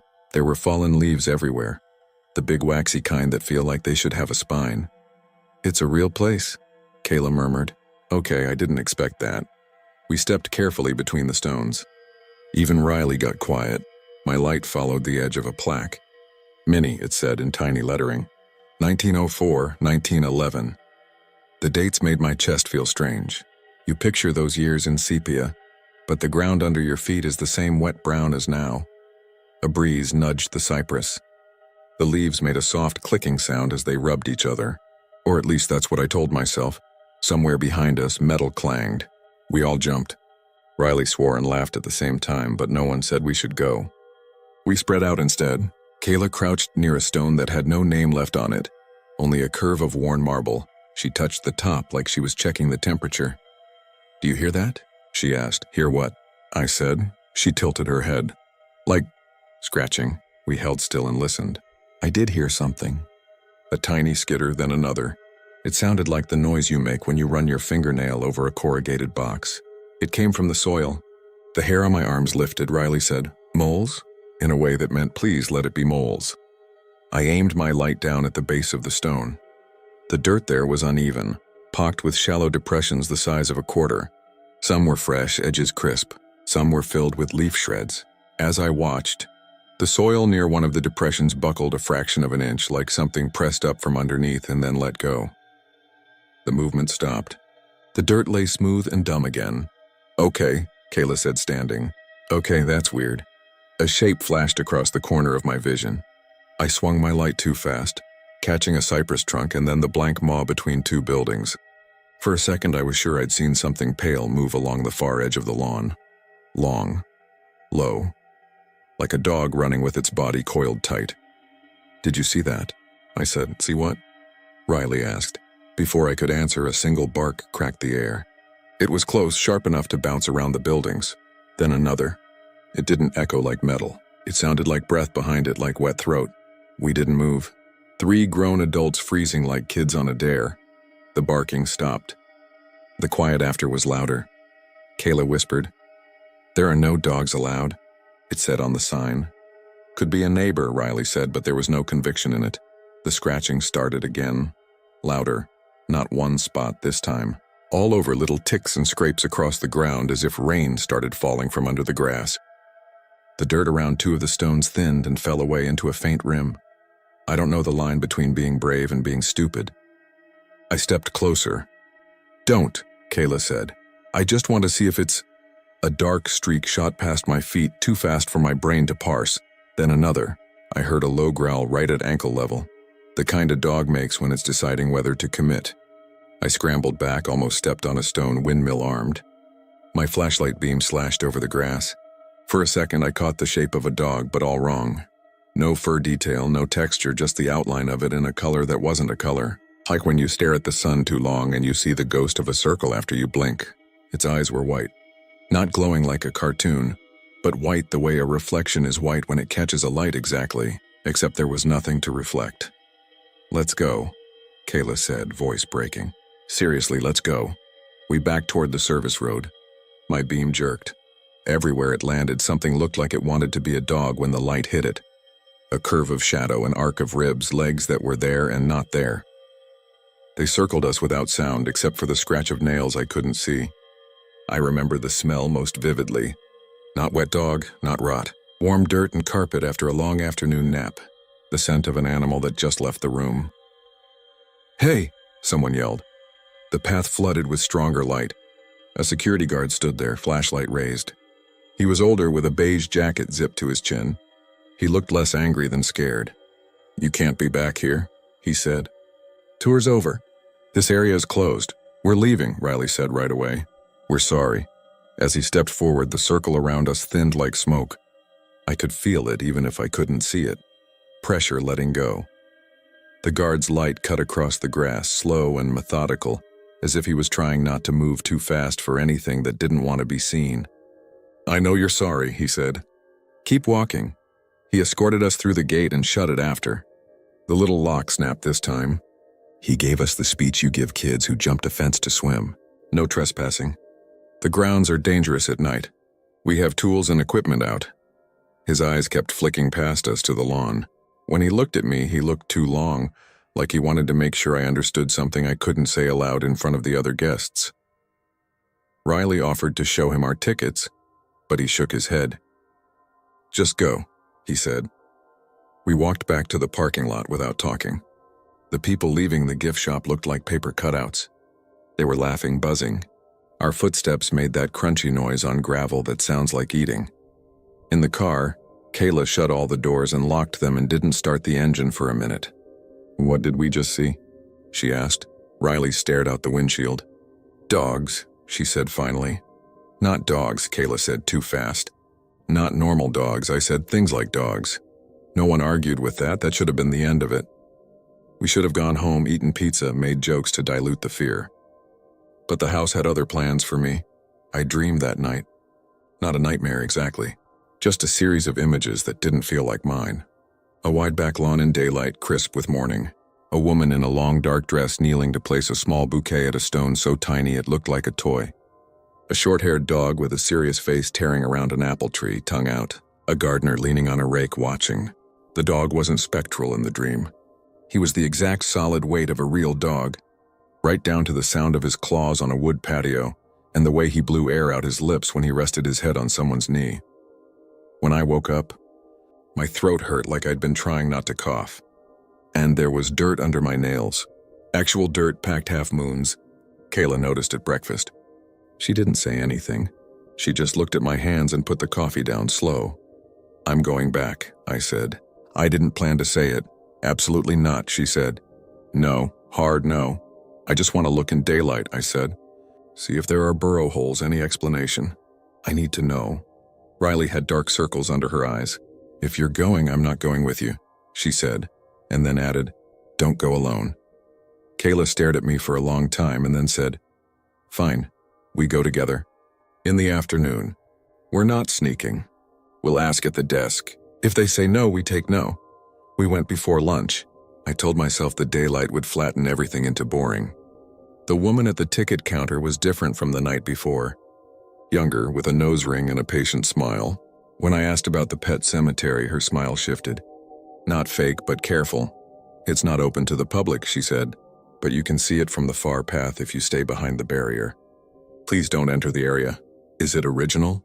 I asked, because that was the question that haunted me. She folded her hands. "Some markers are original. Some are memorials added later by staff. The grounds have had animal companions over time." "The scratching," I started, then felt stupid. "I mean, are there gophers?" She blinked. "It's a garden," she said finally, as if that was an answer to everything. We walked the path she indicated, around the back of the hedge, past a small greenhouse with fog on the glass. I expected to see that rectangle of stones in clear daylight and feel dumb about last night, but from the path you could only catch the edge of it through the cypress trunks. The shadows there were heavier than they should have been at noon. I saw the marker that had said Minnie. The name looked different. The letters were there, but my brain wouldn't hold them steady. Like they'd been written in water and someone breathed on them. "Do you hear that?" Kayla asked, her voice so calm it made me tense. I listened. The scratching was back, light and intermittent, like rain ticking off and on. It sounded exactly like last night. Only this time it didn't stop when other people walked by. Two kids ran down the path chasing each other, laughing. Their footsteps landed on the same ground that was making that noise and they didn't hear it. "Okay," Kayla said. "We're done. We're going to get sandwiches."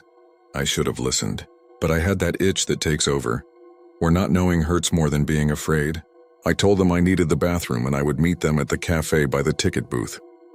I didn't go to the bathroom. I circled the hedge again. The chain-link gate was locked now, with the lock actually engaged, but the fence didn't run all the way to the wall. Someone had left a gap where the cypress roots had buckled the ground. I slipped through sideways like a kid dodging under bleachers. I hate myself a little for that, even now. The cemetery looked smaller in daylight. That should have helped. It didn't. The wind was calm, but every leaf on those trees was moving a little, like something stood under them, breathing. I walked to the stone we'd seen last night, the one with the new-looking indentations. I shined my phone light on the ground even though it was noon. The soil was smooth. Then it flexed. It wasn't a burrow opening.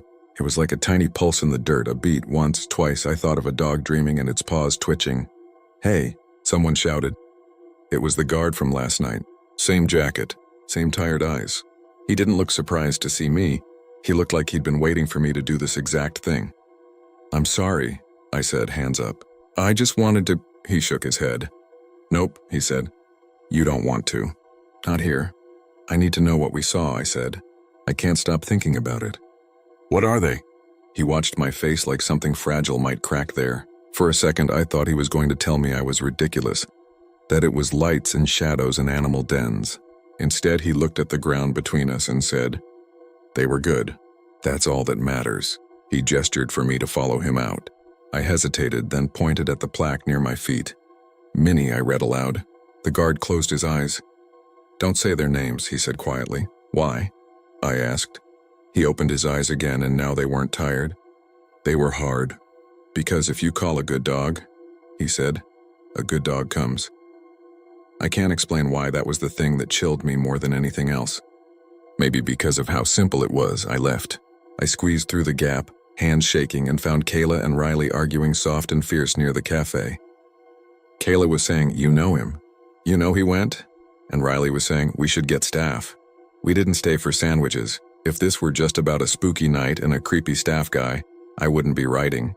Weeks went by. I went home. I tried not to think about it. But small things began to happen. Nothing dramatic. No apparitions. I'd come home from work and find hair on the couch cushion that wasn't from any living dog.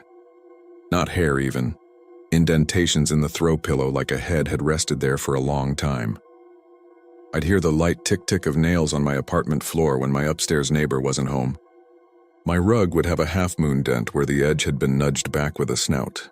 A shadow would shorten the light under my door and then go, as if something had stood there listening until it decided I was okay. This will sound insane.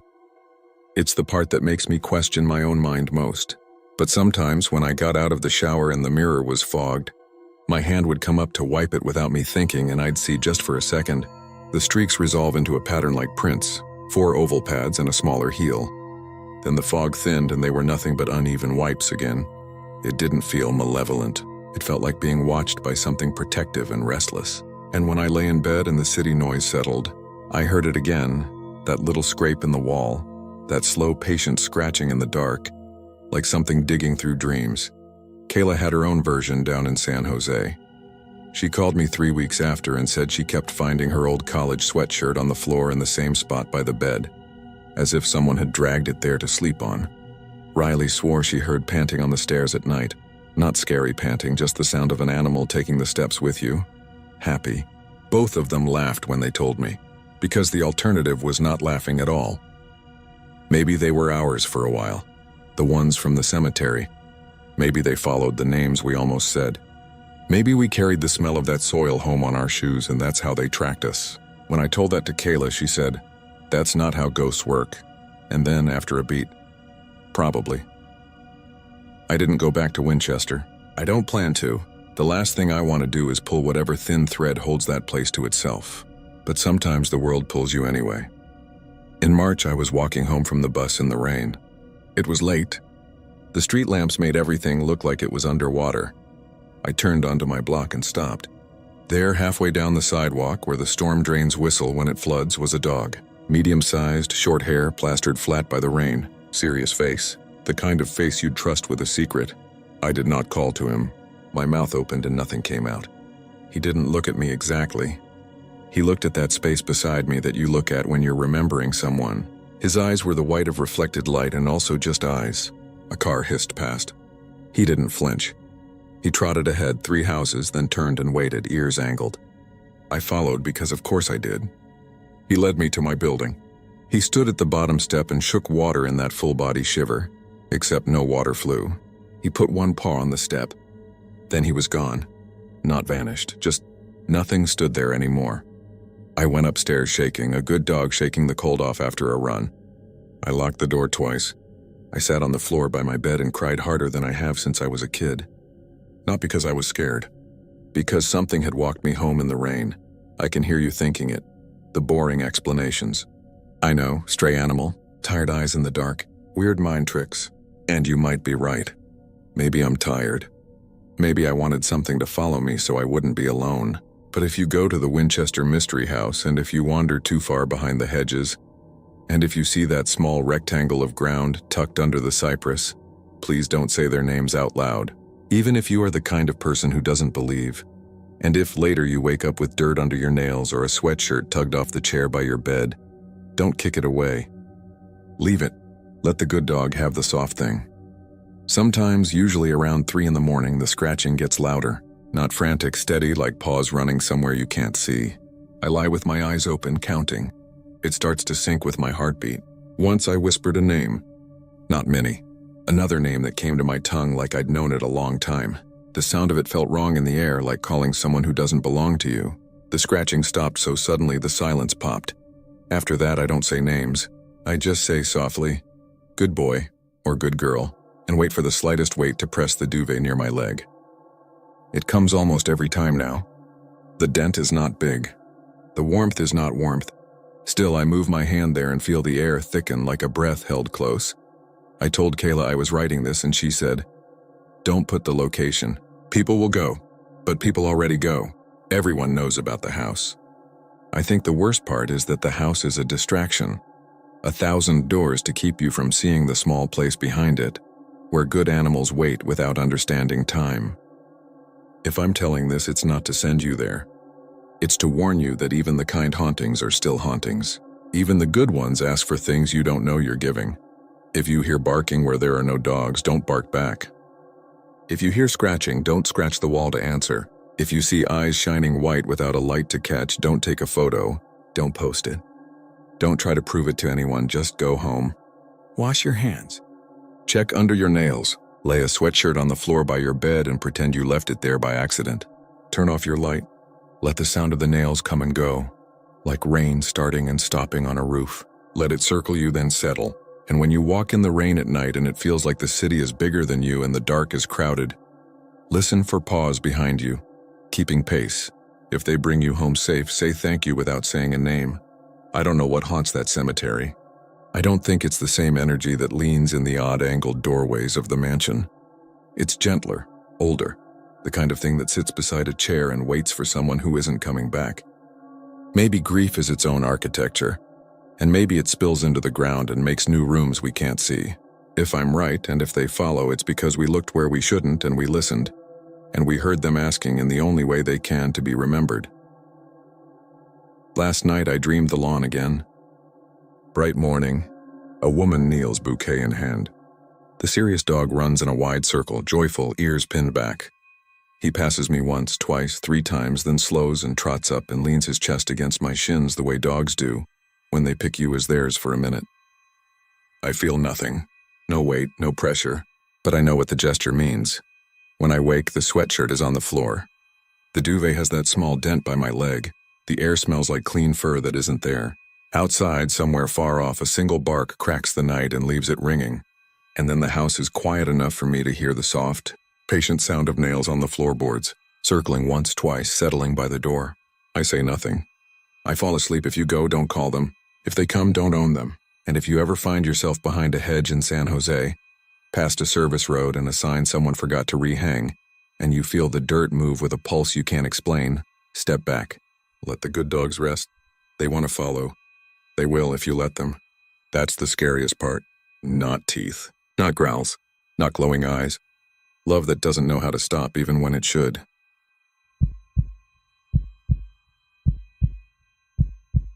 I don't post much, so I don't really know how to start this without sounding dramatic. I'm not trying to sell a story. I just want it out of my head. If you live near Ventura, you've probably heard something about the old burials along the beach and the pier. How the graves were swallowed by storms. How some headstones got hauled inland and some just disappeared. I always thought that was the kind of local history tour guides throw in, to give a place texture.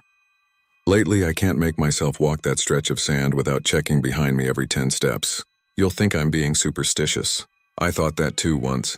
This happened last fall over 2 nights the week before Halloween. I was in Ventura to help my sister, Lena, move out of the apartment she shared with her ex. She didn't want to be there alone. I took time off work, flew into Burbank and grabbed a rental car that smelled like someone tried to cover cigarettes with vanilla spray. By the time I reached the coast, it was late afternoon.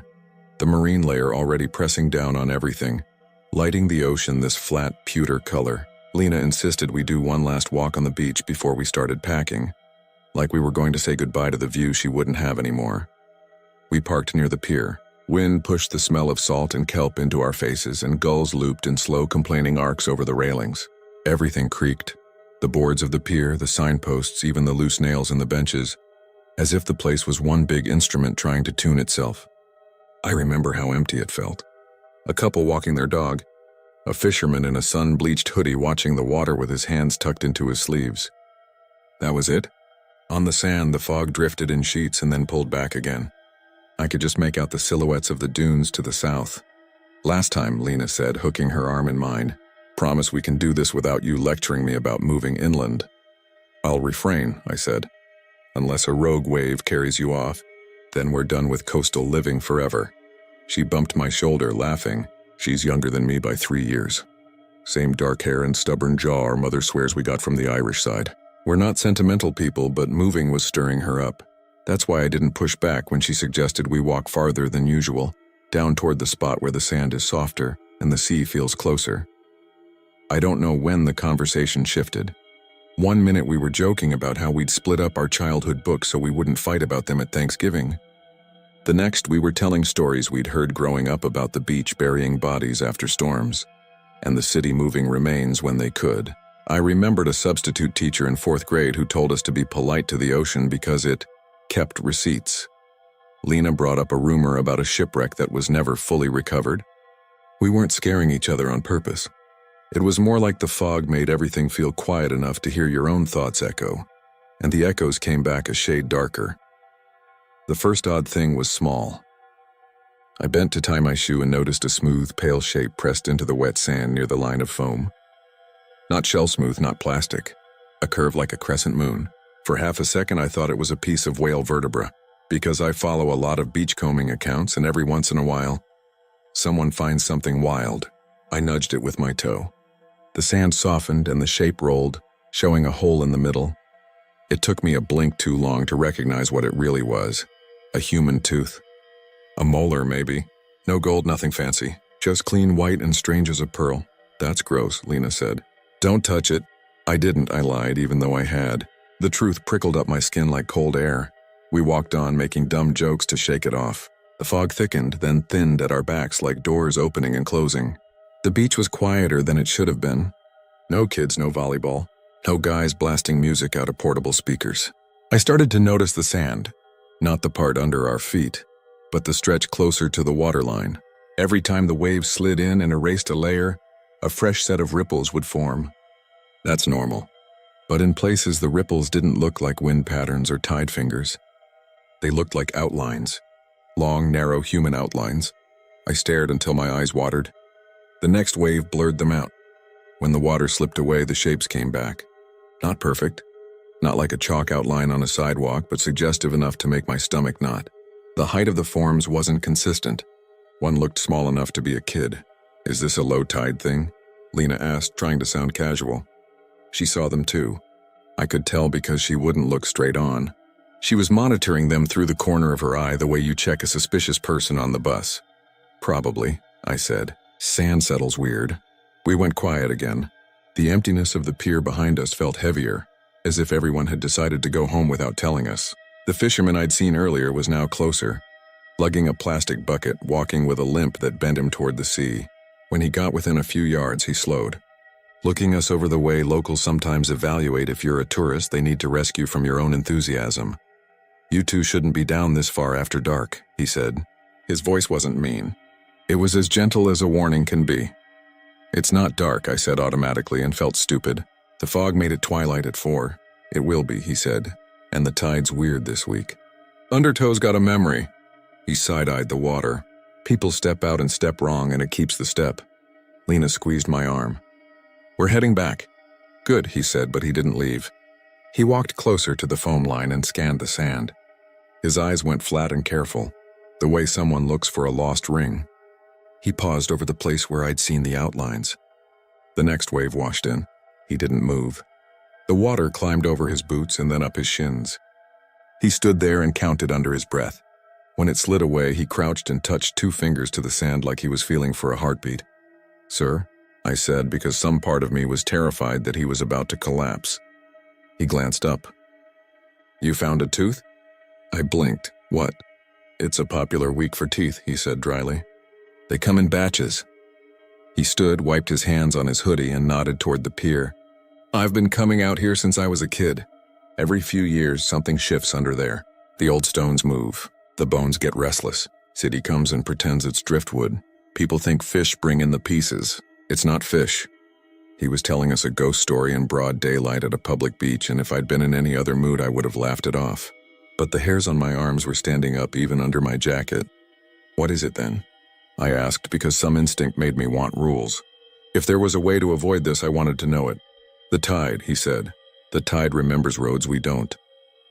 He walked away without another word, leaving twin tracks that the next wave smoothed down. I noticed something only when he was almost gone. Where his boots should have left deep prints in the wet sand right by the water, there were none. Just a flat, glossy surface like poured cement. Farther up, where the sand was drier, his footprints were normal. Closer to the sea, they vanished mid-step. "Okay," Lena said tightly when he was out of earshot. "We're going back now." We did. We didn't talk again until we were on the pier, where the wood felt blessedly solid and boring. We put coins into the old binocular viewer and pretended to be tourists for 5 minutes. That night, we changed plan and packed until midnight to keep our minds busy. We ate pizza on paper plates in a living room, half full of taped-up boxes, and made fun of a show where a couple looked for a dream house and complained about how small the closets were. In the quiet after midnight, when the TV glow was the only light, the apartment felt like a hotel room you've stayed in too long. I slept on the couch. I woke up around 3 to a faint scraping sound that I told myself was a branch against the window. There were no trees near that window. I lay still and listened until my ears mapped the apartment. Fridge hum. The bathroom fan someone had left on. That scrape again, softer now, like fingernails dragging across cardboard. It stopped when I sat up. I stared at the boxes in the shadows and imagined a mouse.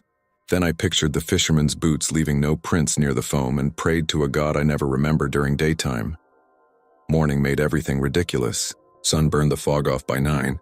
We grabbed coffee at a place where everyone knew Lena's order. Like we could stitch the normal back together by being part of a routine. She needed to grab some documents from her car, which was street parked 2 blocks away. So we walked out with paper cups and too much confidence. A contractor's truck trundled by with lumber stacked in the bed, and his radio played a cheerful Spanish pop song. Across the street, kids waited for a bus. Normal. Lena stopped dead a few steps from her car. "Don't freak out," she said. My stomach dropped before I saw what she meant. Leaning against her front tire, as if someone had propped it there carefully, was a small white object, a tooth. The same shape and size as the one on the beach. A second one had been tucked up right into the space between the tire and the curb, like chalk waiting to be picked up. My mouth went dry. Maybe kids? Kids putting human teeth against my wheel? Lena said too loud. A woman on the sidewalk glanced over. Lena blew out air and tried again, softer. Or a neighbor pulling a prank. Maybe they're fake. They're not, I said, because I couldn't help it. I lifted the tooth and flipped it in my palm. The root was worn smooth as if by water. It was cold in a way that went deeper than the morning air. It felt like holding a coin, is counterfeit, but which still has weight and metal. Smell? Lena took it from me and set both teeth gently in the center of the hood like she was offering them back to whoever wanted them. Okay, she said. No more beach. We did what people do when the edges of their world fray. We made a plan. We'd finish packing by early afternoon, pick up the U-Haul and drive her stuff to a storage unit a few miles inland. We'd sleep at a friend's place in Santa Paula. We'd loop back the next day for a final pass in the Keys, then I'd head home. We didn't say it, but this is the part when you act more normal than usual. Like pretending hard enough might reset whatever switch you accidentally brushed. By noon, the sky had changed. The morning's bright wash muted back to gray. The forecast said the fog would roll in early. By 2, the air tasted like a penny under your tongue. We stomped through tasks faster and faster as if speed could outrun weather. I kept checking the window for no good reason. When the U-Haul was half loaded, my phone buzzed. Unknown number. I let it go to voicemail. A minute later, it buzzed again with a text. Watch the tide. No punctuation. No name. I felt like someone had slipped a pebble onto my tongue. I typed back, "Who is this?" The typing bubble appeared, then disappeared. Then don't let it take more. More? Before I could answer, another text came through. This one from a number I recognized. Sam, one of Lena's friends who worked nights at a bar near the harbor. You two okay? Weird fog on the shore. If you need help, call me. Why would Sam text me about fog? I asked. Everybody's talking about it, Lena said, barely glancing at my screen. The pier cam looks creepy right now. Look. She brought up a live feed locals used to check surf conditions. The image was flat gray and darker gray. The pier was a black line fading to nothing. Occasionally, a pale shape moved at the waterline. It could have been mist. It could have been people. None of the shapes cast visible shadows. We can finish in an hour, I said. I didn't believe it. We finished in 2. By then, the light felt like it does during an eclipse. That isn't poetic. Your body knows when the sky is wrong. Every time I went down the stairs to the truck, I felt a tiny pressure change in my ears. Like riding a slow elevator. The boxes made faint rasping sounds when I stacked them. Like cardboard against cardboard, but not quite. When we locked the apartment door behind us, Lena took my hand without making a joke about how cheesy we were. And we jogged down to the truck like kids late for curfew. I'd like to say I made the right choice next, but I'm still not sure. We could have driven inland. We could have gone straight to the storage unit and let the coast handle itself. Instead, I turned the truck toward the pier for one last pass. I told myself I wanted to drop off the keys at the leasing office by the beach because it was closer. That was true. It was also true that I wanted to look at the water and prove it was just weather. Just a camera glitch. Just the kind of freak day the ocean throws at you and then forgets. As if it forgets anything. By the time we parked near the pier, the fog was a wall. The truck's headlights through a white tunnel 2 feet long. Sound did strange things. A seagull and a siren and a kid yelling became the same stretched-out noise. The pier creaked louder than yesterday, the boards popping softly under their own swelling and shrinking. There were more people than I expected. A cluster of surfers in hoodies arguing about the break. A couple of older men in bright windbreakers with binoculars. And a city worker in a high-visibility vest standing with his hands on his hips like he was on a smoke break from a job nobody else saw. Everyone avoided looking directly at the water. We got out. The air felt wet enough to chew. I swallowed and thought of old churches on the East Coast, damp forever. Lena reached for my sleeve. Her fingers were cold. Just a minute, I said, and we walked to the railing where the pier meets the sand. I knew even before I looked that the tides were wrong. The water wasn't coming in steady. It was pulsing, like a breath held and released by someone trying to be quiet. Each time the tide slid out, the sand seemed to hesitate before relaxing, the way a muscle does after you remove your hand. For a few heartbeats, the beach looked like a floor under a thin sheet. The fisherman from the day before was there. He stood a little apart, in the same hoodie as if he'd never left. His eyes flicked toward me, then toward the waterline. A couple of surfers followed his gaze and then looked away too quickly, embarrassed. What is it? Lena whispered. I wanted to say nothing. I wanted to say, let's go. Instead, I said, "Do you see them?" Because in the band of wet sand between the last footprints and the foam, there were figures. Not solid, not mist either. Paler than fog, finer. As the tide drew back, more appeared. Not by rising up, but by being revealed like faces behind steamed glass when someone wipes a circle clean. They walked along the surf in a slow line, heads turned toward the ocean, then the pier, then the dunes. Every few steps, one would pause as if listening and then keep moving. Their feet didn't make prints. A gull stepped around one figure without noticing it. Only when a figure lifted its head as if sniffing wind did they seem to catch the light. The impression came and went in a single blink. A jaw you could trace with your finger, the hollow of a temple, the suggestion of a collarbone. In the next breath, it was just fog again. My phone buzzed. Another text from the unknown number. "If you took anything, give it back." "I didn't," I said out loud. "Didn't what?" Lena asked. "Nothing," I said. I didn't finish. Something bumped the underside of the pier. The whole structure shivered. The city workers swore and jogged to a call box. The surfers fell silent.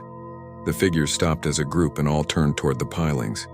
This time I saw it clearly, the angle of a chin, the slope of a shoulder.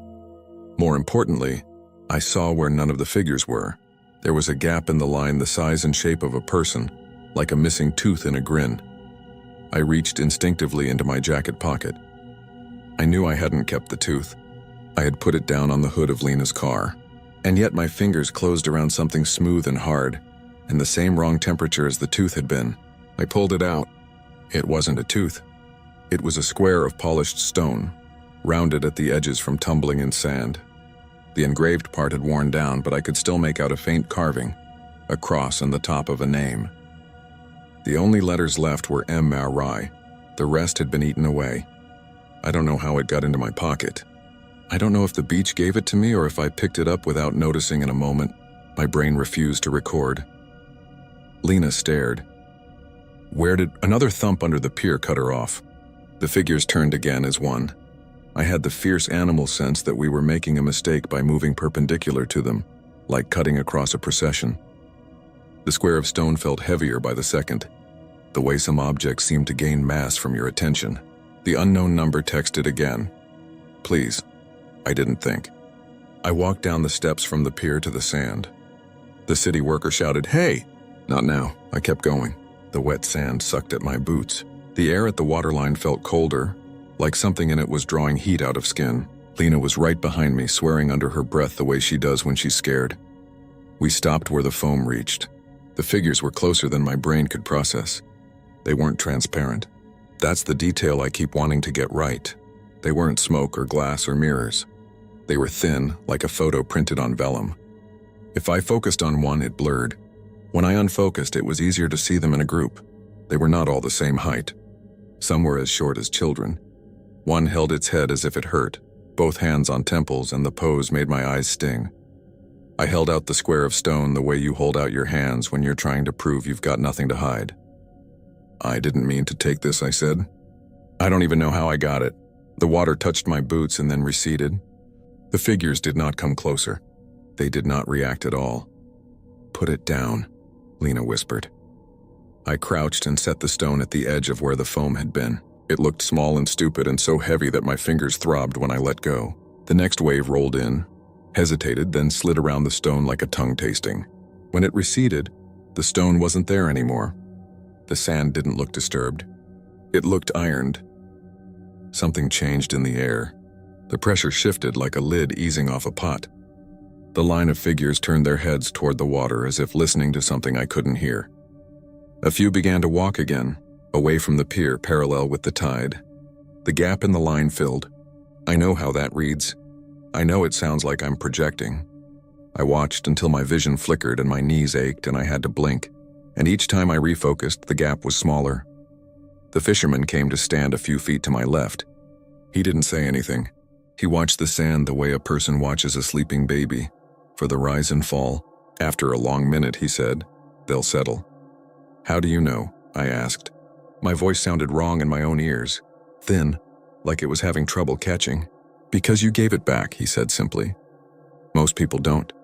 "We didn't take it," Lena said, still shaky with adrenaline. "We found it in her pocket. We don't know how. He shrugged one shoulder. The beach puts things in your hand when it wants to see if you're listening. Some folks bring them home. They end up coming back at night to put them where they belong because they can't sleep, and they walk straight in. His eyes flicked toward the water. The tide keeps the step. We didn't go back onto the pier. We walked slowly to the truck, each step measured. The fog wasn't lifting, but it didn't feel like it was pushing us anymore. On the way past the city worker, I heard him talking into his radio. He used words like subsidence and structural integrity in a bored voice that sounded like habit, like he was required to say those things out loud to make the world stay sensible. "Who texted you?" Lena asked once we were inside the truck with the doors closed and the engine on, and the heater going too high. "I don't know," I said, and I didn't open my phone to check the number because I was afraid I'd find something like my own contact or a string of zeros. It doesn't matter. We drove inland. The farther we got from the water, the less the fog pressed down. By the time we reached the storage unit, the sky was just regular gray. We loaded the boxes fast and without talking. We stayed at Sam's place that night and put on a stupid movie and ate fried food that made my stomach rebel. Every time the movie went quiet between scenes, we all listened without meaning to, as if the quiet might carry a new sound. It didn't. That should be the end. If I were making this up, I would stop there and let you think I learned a neat moral about not taking what isn't yours. But the ocean doesn't care about our arcs. The next morning we went back for the keys like we'd planned, and it was daylight and busy with dog walkers and joggers and kids with sand buckets. The fog had retreated but not gone. It hunkered just past the pier, low and patient. The beach looked normal. No outlines. You could pretend yesterday didn't happen if you wanted to.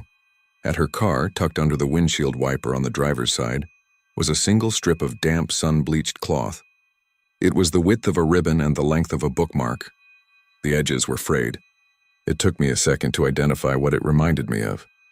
Those old funeral ribbons you see in antique stores sometimes, the ones that say remembrance in faded gold. There was no writing on this one, just a faint pattern that might have been a cross or might have been a water stain. There was sand caught in the weave, so fine it looked like dust. "Don't touch it," Lena said automatically. We stared at it like you do a spider you're deciding how to relocate. "We could leave it," I said. "Then someone else will take it," she said, surprising me. Her voice had a new steadiness in it, the kind you get from surviving a thing you didn't know you could. She plucked the ribbon gently with 2 fingers, the way you'd lift a hair from a shirt. It hung limp and heavy. She laid it on the hood. We stood there for a minute, waiting for logic to present itself. Cars went by. A kid squealed at a dog. My phone stayed mercifully silent. "Okay," she said finally. "We'll put it back." "Back where?" I asked, even though I knew. We both looked toward the pier.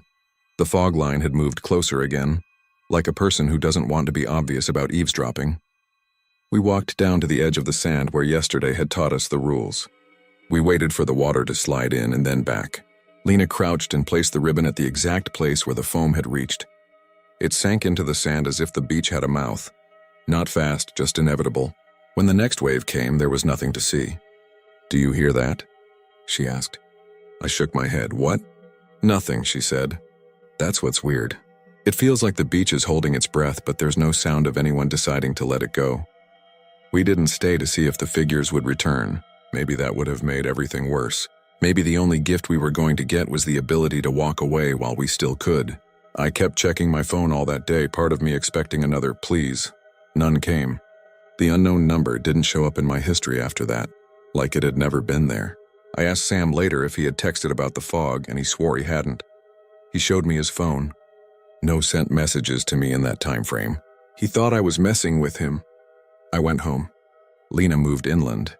Life got loud again. Traffic and work and the things you can handle with lists. When I close my eyes at night, I still see the gap in that line on the sand and the way it filled. I still feel the square of stone in my pocket, even though I threw that jacket away. Sometimes I wake up and my mouth tastes faintly like pennies. Sometimes I dream about walking on a beach that doesn't leave prints, and even in the dream I know the ocean is watching. 2 weeks ago, on a clear day, I made the mistake of searching old Ventura archives online. I told myself I was looking for comfort. I found a scanned photograph from the 1920s of a small burial ground near the water. Most headstones leaning, some already sunk to the knees in sand. A woman stood in the frame holding a ribbon with gold letters I couldn't quite make out. The caption said only, "After the storm." The photo felt thinner than it should have been, as if the paper remembered being wet. I don't have a lesson for you. I won't tell you to stay away from the pier, though I haven't been back and I don't plan to. I will tell you this much. People say the dead are restless because their markers were moved and their names were lost. I don't think that's the whole truth. We lose names all the time and the world doesn't howl for them. It's something else. It's the way we treat the ocean like a trash can with pretty views. It's the way we keep taking, and the shore keeps giving back in pieces until we notice. If you find something pale and smooth at the edge of the tide, if a tooth or a button or a ribbon decides your hand is a good place to be, don't pocket it. Don't make up a story about how you'll keep it safe. You won't. You'll take it home and it will sit on your dresser and chill your room at night. You'll hear a scrape on cardboard even when there aren't any boxes. You'll dream of footsteps that never land. And then, whether you want to or not, you'll come back in the fog and you'll wade in without realizing you've started walking. And the tide will keep the step. I think that's why I'm posting this. Not to ask you to believe me, but to return the last thing I'm still holding on to that isn't mine, the story. I don't know if that counts. I hope it does. If the beach listens, if it's possible to give something back with words, then I'm doing that now. The tide can keep the rest. The names we've lost, the bones no one can place, the ribbons frayed to threads. Let them lay where the water wants them. If you go to Ventura on a foggy night and you see pale shapes walking along the surf, leaving no footprints, don't follow. Don't try to see faces. Don't try to count them. Just step back onto the dry sand and breathe where the air is thicker. And if the sea brings anything to your feet that looks like a piece of a person, put it down gently and step away. You can say please if it helps. I think that more than anything is what I learned. The ocean isn't a thing you fight or a thing you worship. It's a thing you ask permission from, and if you're lucky, a thing that tells you no before it takes more.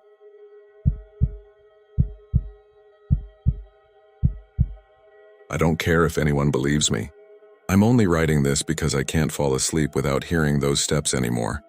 And I'm hoping if I tell it clean like it really happened, it'll stop looping in my head. This was last fall in Sacramento. I live a few miles south of Broadway, and I'd started doing rideshare at night after my main job cut hours. I'm not big on haunted stuff. I'm practical. I'm the guy who counts the exits when I walk into a place. But you can't live near Old City Cemetery without hearing stories. You hear about the women in black on the dusk tours, how they glide between the angel statues and then vanish. You hear about a gravedigger who quit because he kept hearing boots behind him when he was alone, and when he turned around, there was nobody. You hear the line everyone says about that cemetery: the dead there are patient. They wait. I didn't plan to go. My friend Lena is the reason. She had its local event videos and had to shoot a Halloween series. Cheesy, most haunted stuff for a community channel. She asked me to drive and carry a light kit because her usual guy was sick. She offered gas money and dinner. That's how she gets me. It's an easy gig, she said. We film a tour at Old City, B-roll of headstones, done by 9. I told her, I'm not signing a waiver that lets ghosts break my camera. She laughed and said, there's no waiver, you baby. We went on a Thursday near the end of October. It was one of those California evenings when the heat leaves fast after the sun drops.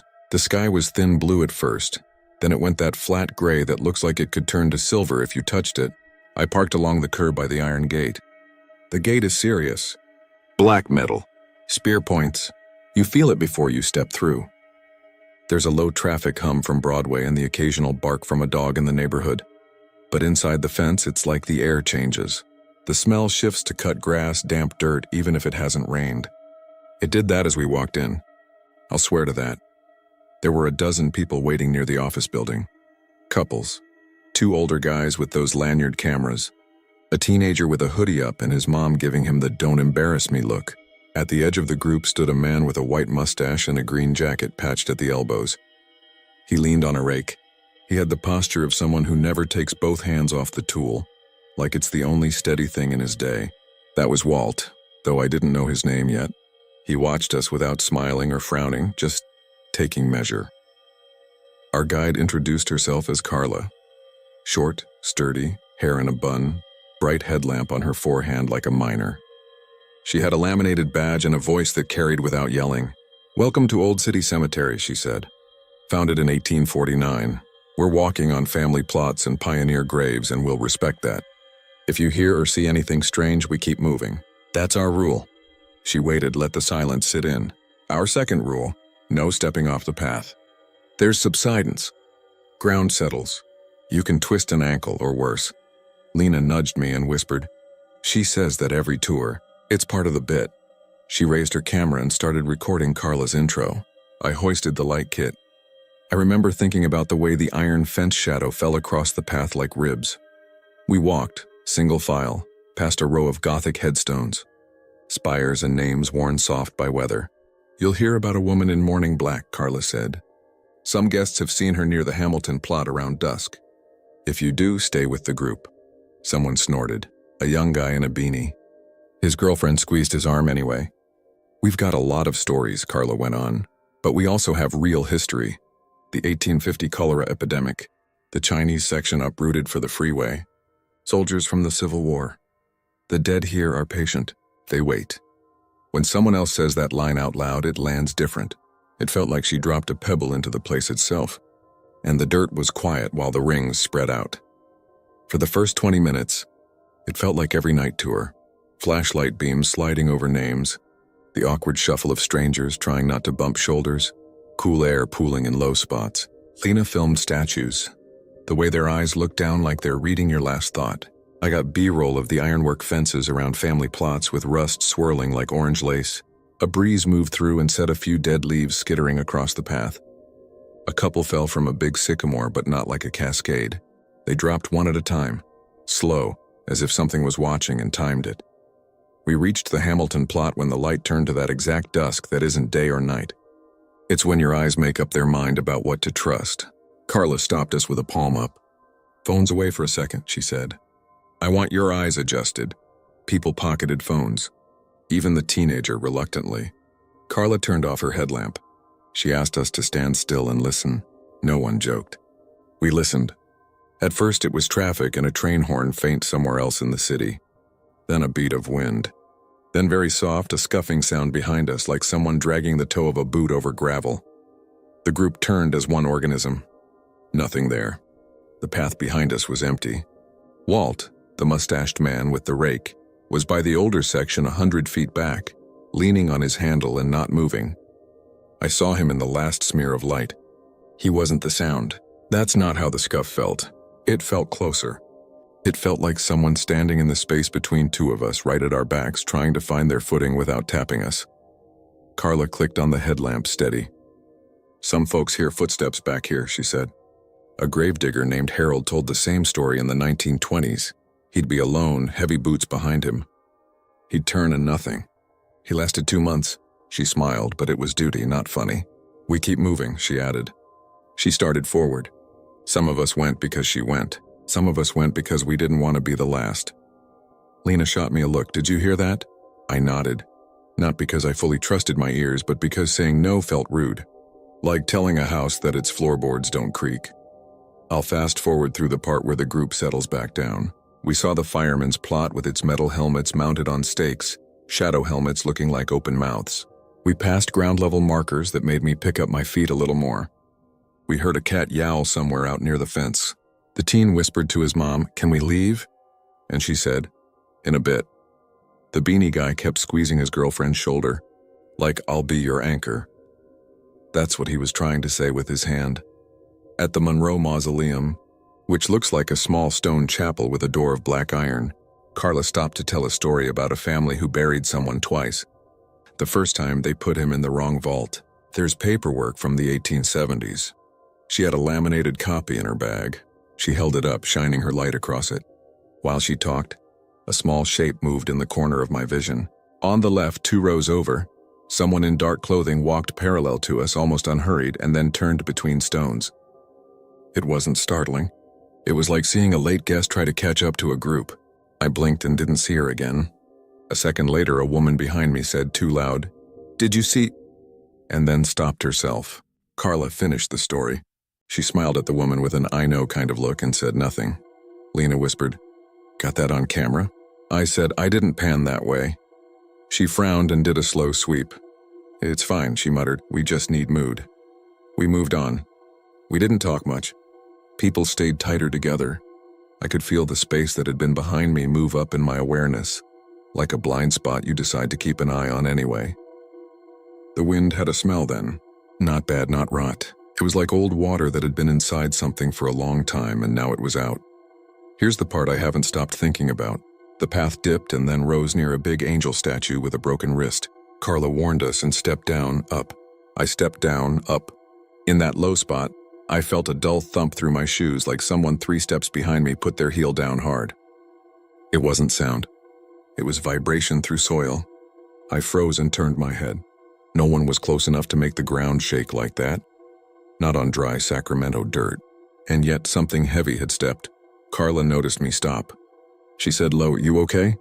I said, "Yeah." She studied me a second longer than a guide doing crowd control would, like she was checking whether I was seeing the wrong things or the right ones. We got to the Hamiltons. The legends call it an active spot, but it's just a row of tall headstones with an iron fence around them and a sycamore that has leaned for 100 years and keeps leaning. Carla let us look for a couple minutes. Lena set up her tripod and rolled. I drifted toward the iron fence because it had that hand-rolled feel to it, the twist pattern you can only make with heat and stubbornness. I rested my knuckles on one of the iron curls. That's when the woman in the black dress appeared. "I'm not dressing this up. I don't need to." She stood across the path 3 graves away. Mid-height, hair tucked up under a little hat. Dark clothes with that old-fashioned stiffness to the fabric. She was turned slightly, looking toward the Hamilton names like a person who arrived late and was trying to catch the end of something private. And she wasn't glowing or floating or any of that. She was just there the way a person is there. 2 people in the group saw her at the same time as me. I know that because 2 different breaths changed sharp. One from the mom, one from the older guy with the lanyard camera. The woman didn't look at us. She stepped, not fast, not slow, between 2 markers and went behind an obelisk. I leaned to keep her in sight. She should have appeared on the other side. She didn't.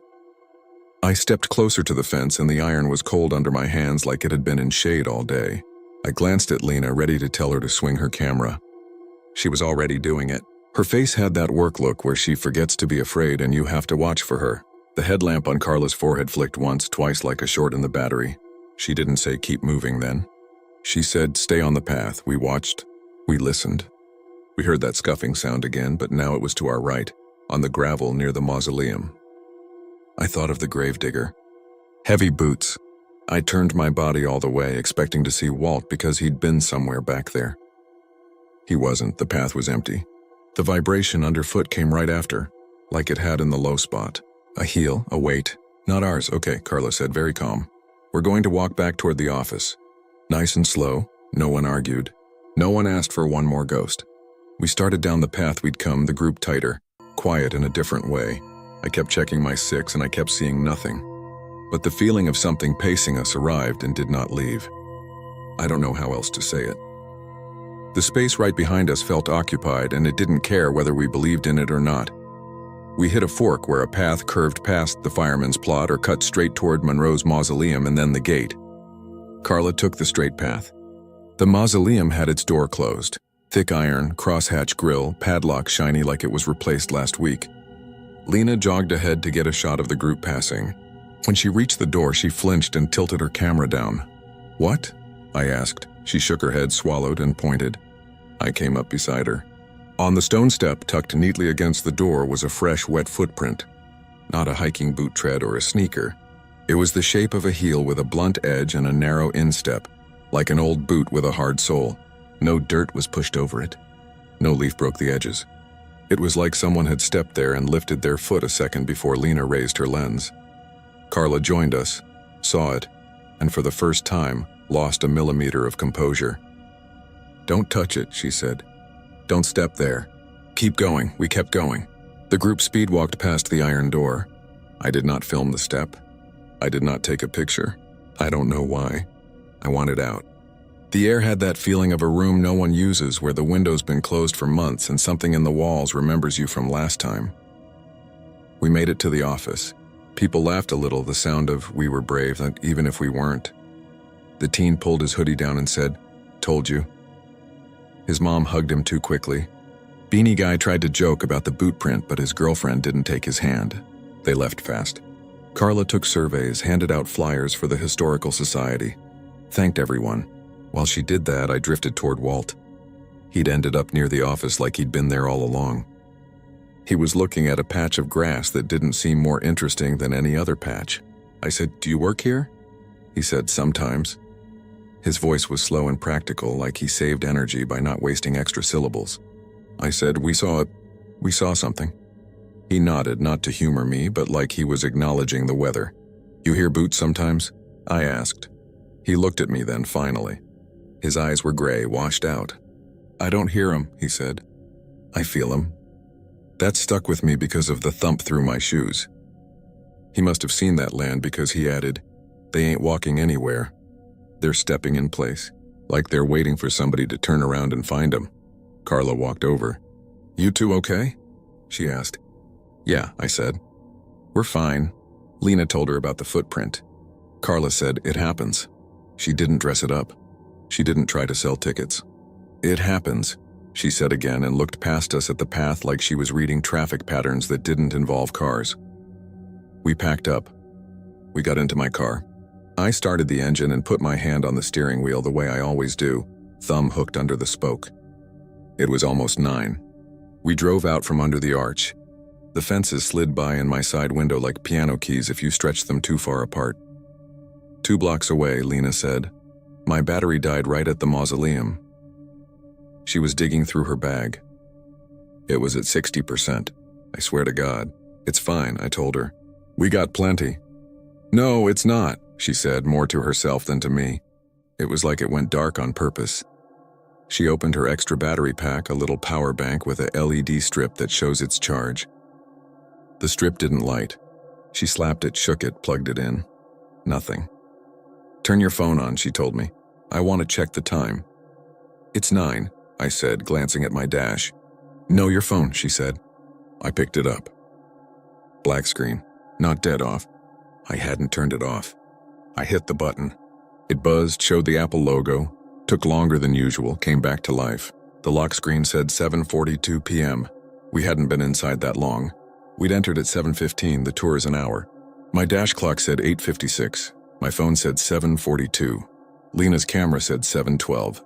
The power bank decided to come back right then. It blinked all 4 bars like it had been full the whole time. We didn't talk for 5 minutes. There's a level of weird where jokes don't stick. We only started again when I turned down our street. She said, "Come in, I want to see the footage." I said, "Are you sure?" She said, "If I don't look now, I won't look tomorrow." That made sense. We went inside. Her footage looked normal at first. The angel statue, the firemen's helmets, headstones with names like Sarah and Hiram. The point where I felt the heel through the ground. There was maybe a micro shake in her camera, but that could have been me bumping her elbow earlier. The point where the woman in black appeared, that part bothers me. The camera pans left across the Hamilton plot. Lena never zooms, she hates digital zoom. A figure is there for exactly 8 frames and then isn't. If you freeze it, you can see a sleeve and what might be the edge of a hat brim. You can't see a face. The 8 frames are clean. There's no blur. It feels like someone cut a perfect person-shaped piece out of time, set it down, picked it back up. The mausoleum shot is worse. The part where the footprint was, her camera stutters there. Not like buffering, like film skipping. A small chunk repeats. Footage of the padlock shows twice, then the step. The step isn't in frame, though. Her lens was pointed an inch too low. You can see the edge of the door and the lower stone. There's a dark, wet shape in the corner that could be anything. When she rewound to look again, the second pass didn't double. The glitch didn't happen. It was a clean pan, nothing special. "It'll cut together," she said, practical again. "I'll use it while Carla talks." "Maybe don't include the footprint," I said. "People will think we staged it." "It's Sacramento TV," she said.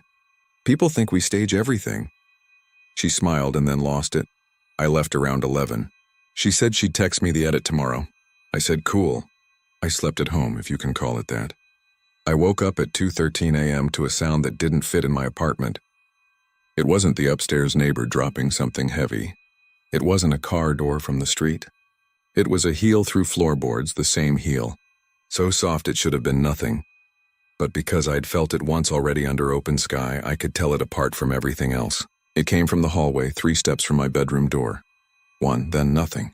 I lay still and counted to 90. Then 2, then nothing. I got up and stood in the doorway and looked at my hall. Cold air from the AC vent moved the edge of a mailer on the console table. The floor was bare except for a scuff near the rug. I told myself the sound had been the AC kicking on. I told myself things in the way you tell a child who is you and who is not.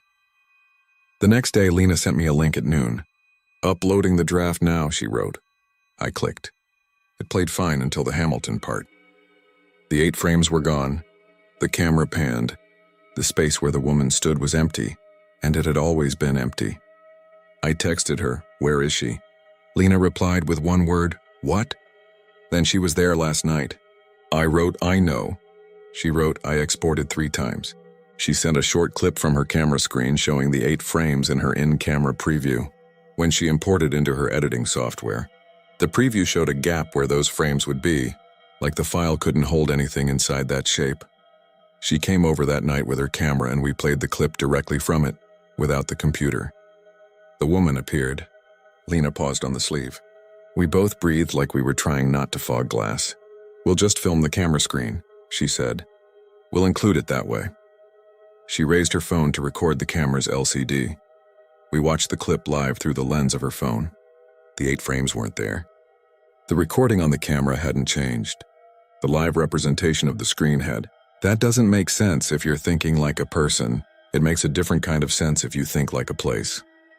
"Okay," I said and felt heat rise in my face and didn't know if it was anger or embarrassment or fear. "Okay," Lena said back. We didn't talk about the mausoleum. At 2:13 a.m. again, the heel landed in my hall. I was awake this time, waiting for it like someone waits for a train that doesn't come to their stop anymore. I said into my sheet, "You're not invited." I said, "I heard you." I said it soft and not brave. The second heel fell after a minute and a half. The timing was careful. That's what got me. It wasn't random. It wasn't wind. It was patient in a way wind doesn't know how to be. I started working days for a bit. I avoided Broadway. When I had to drive past the cemetery, I looked at the iron fence through my side vision, like you do with a dog that might run. I told myself Walt was right. Whatever it was wasn't going anywhere. It was stepping in place. It was waiting. It would get bored when I didn't feed it attention. Then Lena called on a Sunday morning with her voice in a low register. "Meet me for coffee," she said. We went to a place near the river. She had her camera bag. She slid out the battery and set it on the table. "It won't hold charge anymore," she said. "The battery's new." She showed me the pack. It was cool to the touch even though it had just come off the charger. "You think it's that night?" she asked. I wanted to say no. I said, "Maybe." She said, "I keep cutting the tour, and the audio under Carla's line about the women in black picks up a second set of steps. You can see the levels, but you can't hear it in the export. It's there and not there." She swallowed and looked over my shoulder at nothing. "I'm turning the segment in today." I cut the cemetery. I used Sutter's Fort instead. We didn't go back. We didn't need to. The next week, when the heat came back for a day despite the calendar saying it shouldn't, I woke from a nap on my couch to soft, even breaths coming from my hallway, measured like someone trying to match my sleep on purpose. I lay and didn't move. The breaths continued at the exact pace of mine. When I held my breath, the sound waited a second and then stopped. When I let my breath out, the sound exhaled with me, closer than the corner, not close enough to be a person.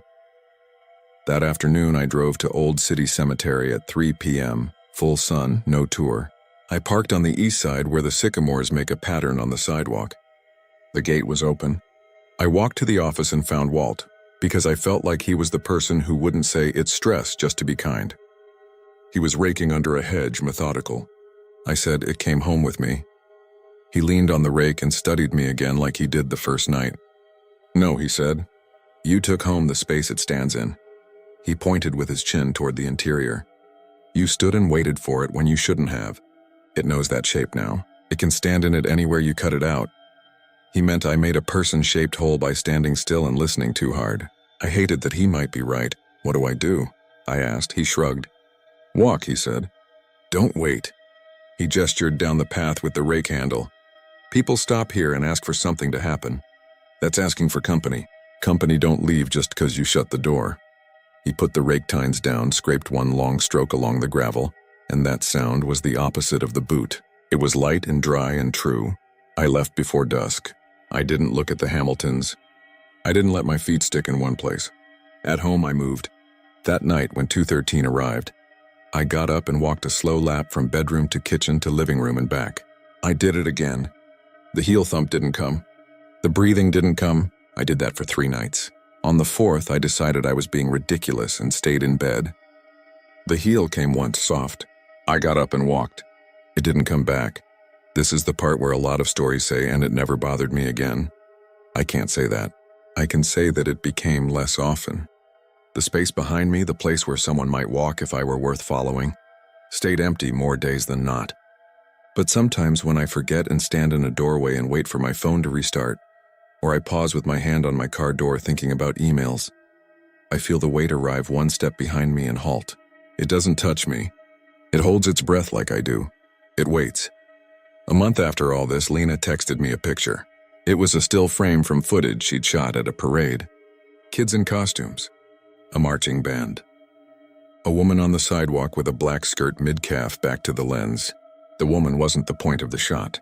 She was in the gap between a man with a balloon and a woman with a stroller. You could see the angle of her head like she was listening for a name. "Do you see it?" Lena wrote. I stared. I wasn't sure what I was supposed to see. Then I realized the crowd around the woman had a slight smear to it. The way people blur when they move. The woman didn't. She was crisp like someone printed her into the air. "It's probably nothing," I wrote back. "It's probably a trick of light." "Yeah," she wrote. Then, "I can feel her in the edit bay. It's colder at my chair. I turn and nothing is there." I typed and erased 3 different pieces of advice I wasn't qualified to give. I ended up writing, "Walk." She sent back a thumbs up and then, "The dead there are patient." I didn't respond to that. I'm telling you this straight because I don't know what else to do with it. We didn't summon anything. We didn't break into a tomb. We went on a sanctioned tour and followed the rules and stayed on the path. We didn't chase the woman in black between the stones. She wasn't bait, not in the way TV makes it. She was a person in a place she knew.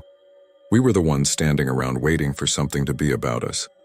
If you go, and you will because I know how it is when someone says don't, be polite. Keep moving. Don't make space that you plan to vacate later when you're less brave.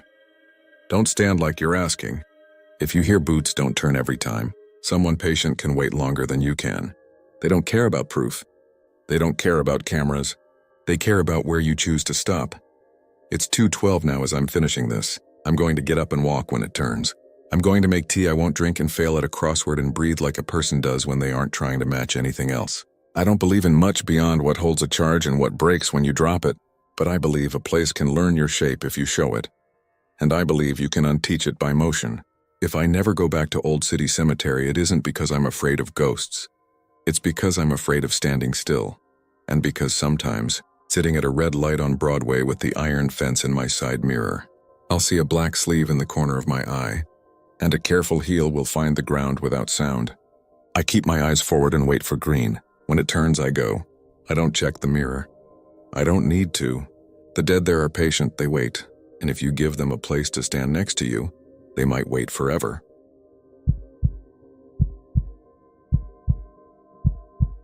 I don't expect anyone to believe me, but I need to put this somewhere that isn't just sitting in my head. If you've ever been to Bodie, you know it's not like the other ghost towns people brag about on Instagram. It's smaller than you imagine, meaner somehow, and the quiet gets inside your ears and stays there. The houses lean. The glass in the windows looks like it remembers faces. The cemetery sits out on a low rise above it all, like it's watching the rest of the town to make sure no one forgets how this place ends. This happened last November, the week before Thanksgiving. I drove up with my younger cousin Aiden and my friend Marisa. The plan was simple, a brisk day trip into the snow belt to shoot footage for Aiden's channel. He edits cold places and long roads into these moody travel videos that get way more views than they should. He'd never been to Bodie. I'd gone once as a kid. Marisa is the reasonable one, our voice of no whenever the two of us start thinking we're braver than we are. We left Bridgeport after lunch, and by the time we hit the turnoff, The sky had that pale metallic look that makes your breath feel like smoke. The ranger station was closed, it's off-season, but a sign said day use was allowed until sundown. Another sign warned about the cold and the wind and how there's no services. It also mentioned something I've never seen at a state park. Please do not leave coins, toys, or other offerings at graves.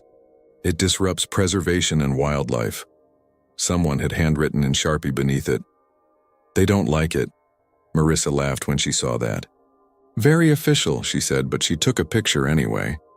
Body feels like a setup even when nothing's wrong. The wind runs through these old telegraph poles and makes them hum, and the wooden plank sidewalks creak under your weight, and every nail is rusted in place like a note in someone's ledger. We walked through town first. Aiden filmed with his gimbal, dipping the camera into broken doorways and up at window frames where the lace is the color of nicotine. We didn't talk much. When you're there, you feel like even your voice is too new and too loud. He kept going, and after an hour, we ended up at the base of the hill the cemetery sits on. It's not a big hill, just enough to put the dead above the living. The sun was already sliding behind a bank of clouds and the wind came up, the kind that cuts through everything. I thought we'd do a quick look and head out. Marissa thought the same because she bumped my elbow and said, 15 minutes tops. We climbed. The path was more a suggestion than a trail, packed dirt with a skin of ice that looked like spilled salt. The cemetery fence is white and simple, not much higher than your hip, with a gate that squeals when you move it.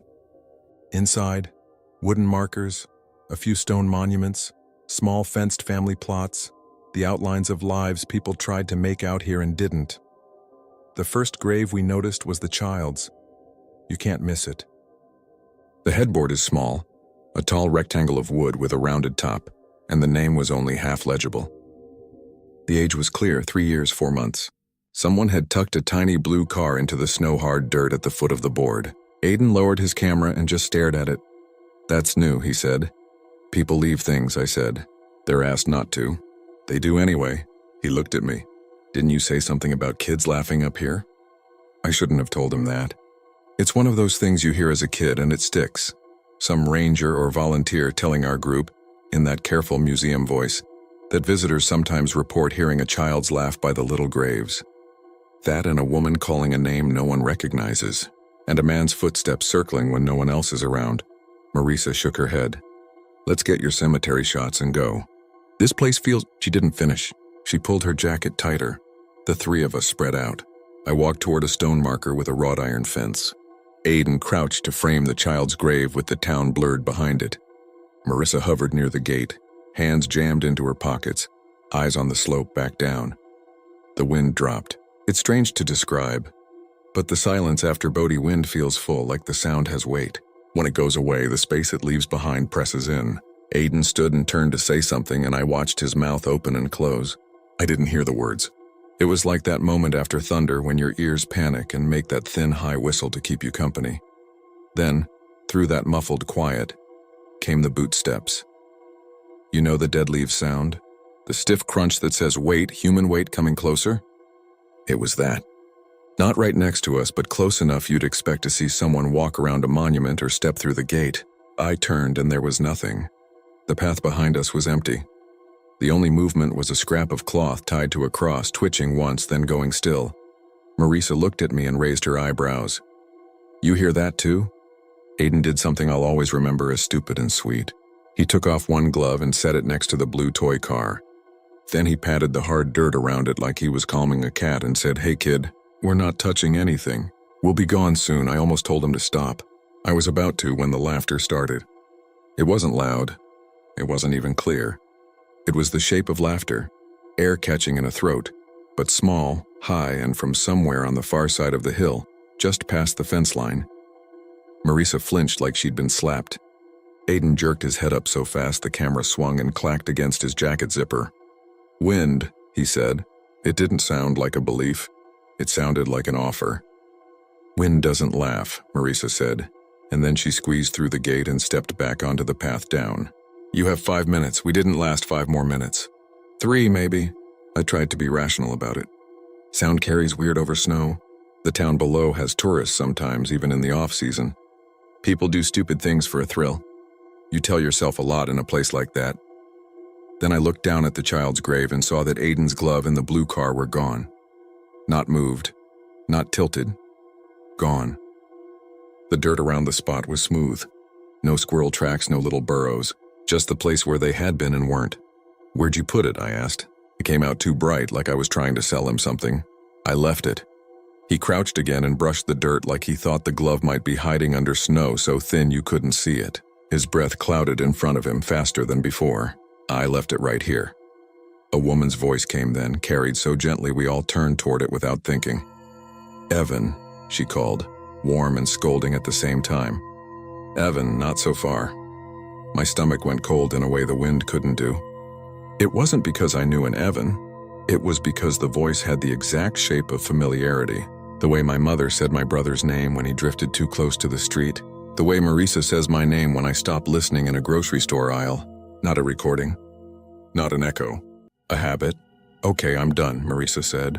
There was no attitude left in it, only fact. She started down. I took Aiden's sleeve and we followed. He kept glancing back at the fence like he expected his glove to reappear on a post. A small apology with fingers. Halfway to the bottom he whispered, because we were whispering now without meaning to. "Did you hear the second set?" "What second set?" I asked, already knowing. "The smaller steps." He swallowed, like someone keeping time with us. We reached the street and the sound died. That's the part I still don't understand.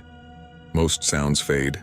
This one just wasn't there all at once, like the person making it had come to the line and stopped. We didn't run. I don't think we would have allowed ourselves. We walked fast without talking all the way down to the main street. The sun was gone from the shallow bowl of the town. The houses were darker because the snow had swallowed all the light and the clouds above had come down to meet the roofs. The parking lot was another 10 minutes past the buildings. Our breath sounded too loud again. We were almost by the schoolhouse when we saw him. At first I thought he was a cutout. He stood with one hand on the rail, looking up toward the cemetery. The brim of his hat was dark with melt, and his jacket had that blue-gray look of a uniform that's been washed 100 times. He turned when he heard us coming, and for a split second relief washed through me. A ranger. A person with keys and coffee and a radio that works when your phone doesn't. "Closing up soon," he said, like we'd made an appointment.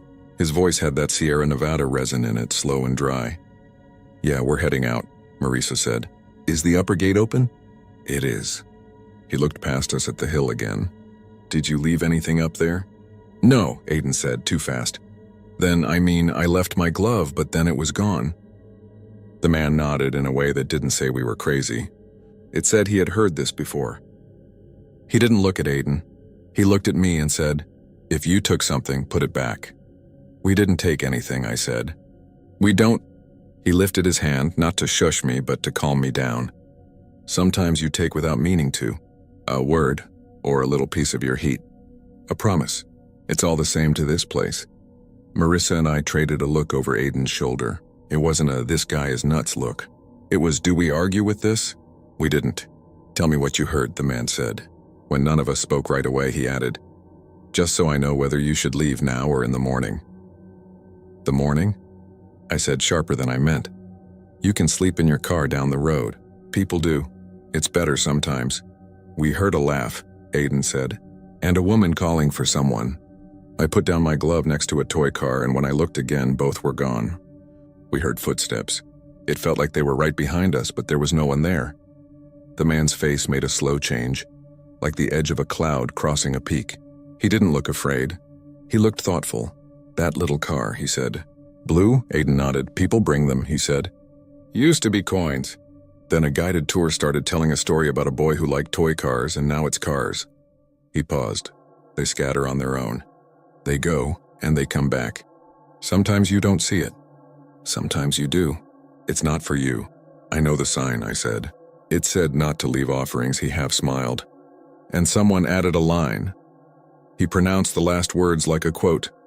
"They don't like it." We stood there listening to the wind trying the windows of the schoolhouse and failing. I wanted to be in my car so badly I could picture the texture of the steering wheel under my gloves. "Go on," he said. "Don't talk until you're in your car. Don't turn around if you hear your names, because it won't be your names, it'll just feel like them. And when you start your engine, let it run a minute before you turn on the headlights." "Why?" Marisa asked. "Because it's polite."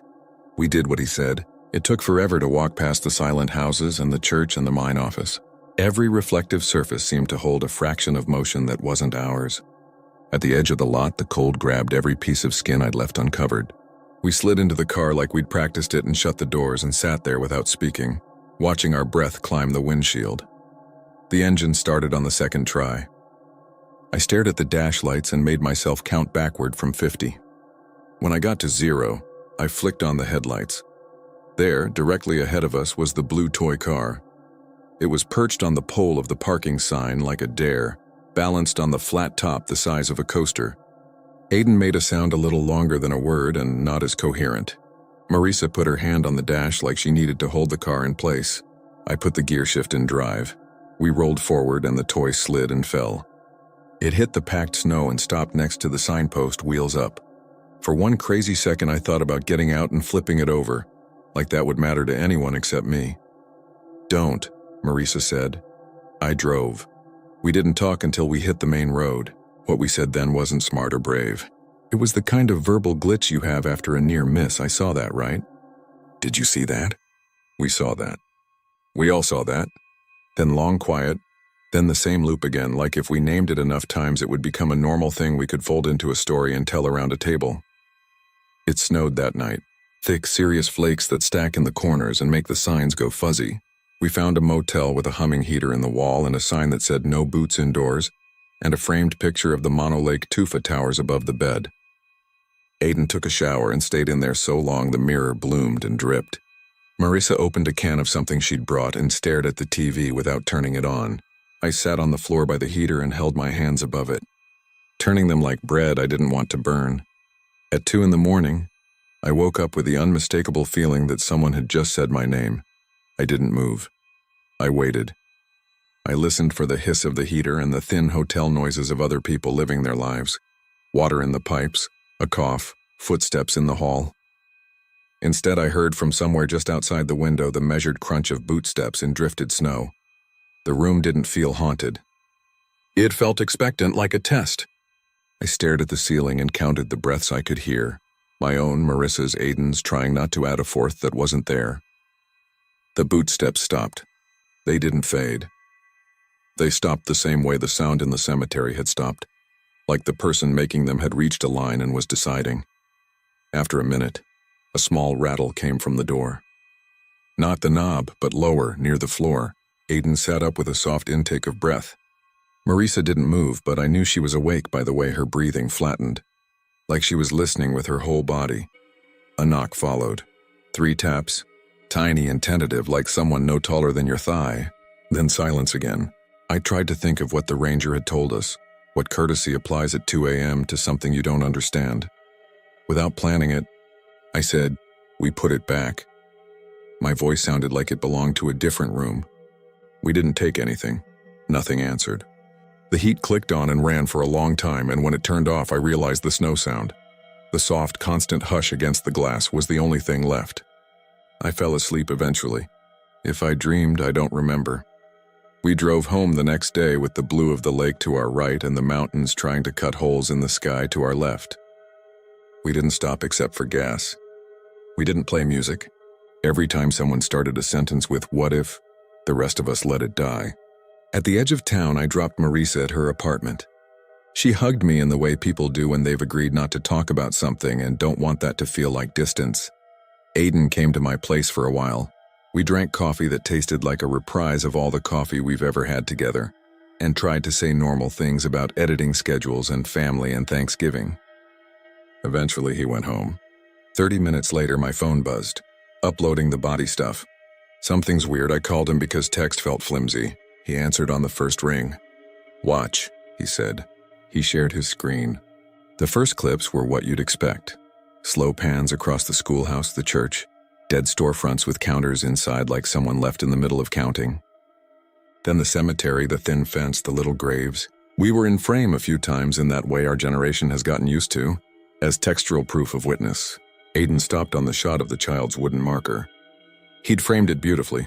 Soft focus town behind, the grave sharp as a coin in snow. "Do you see it?" he asked. "The car?" I said. It was there, blue and tiny and perfect. Yeah, he scrubbed forward. He paused again a couple of minutes later. from a slightly different angle. The toy car was gone. His glove, too. Okay, I said. That's about when we noticed. He kept scrolling. Clips I didn't remember faded in and out. Some were his, some were mine. A near-silent room with cracks in the plaster. A window with warped glass that made the town look like it was underwater. Then Aiden froze the video on a frame path leading down from the cemetery.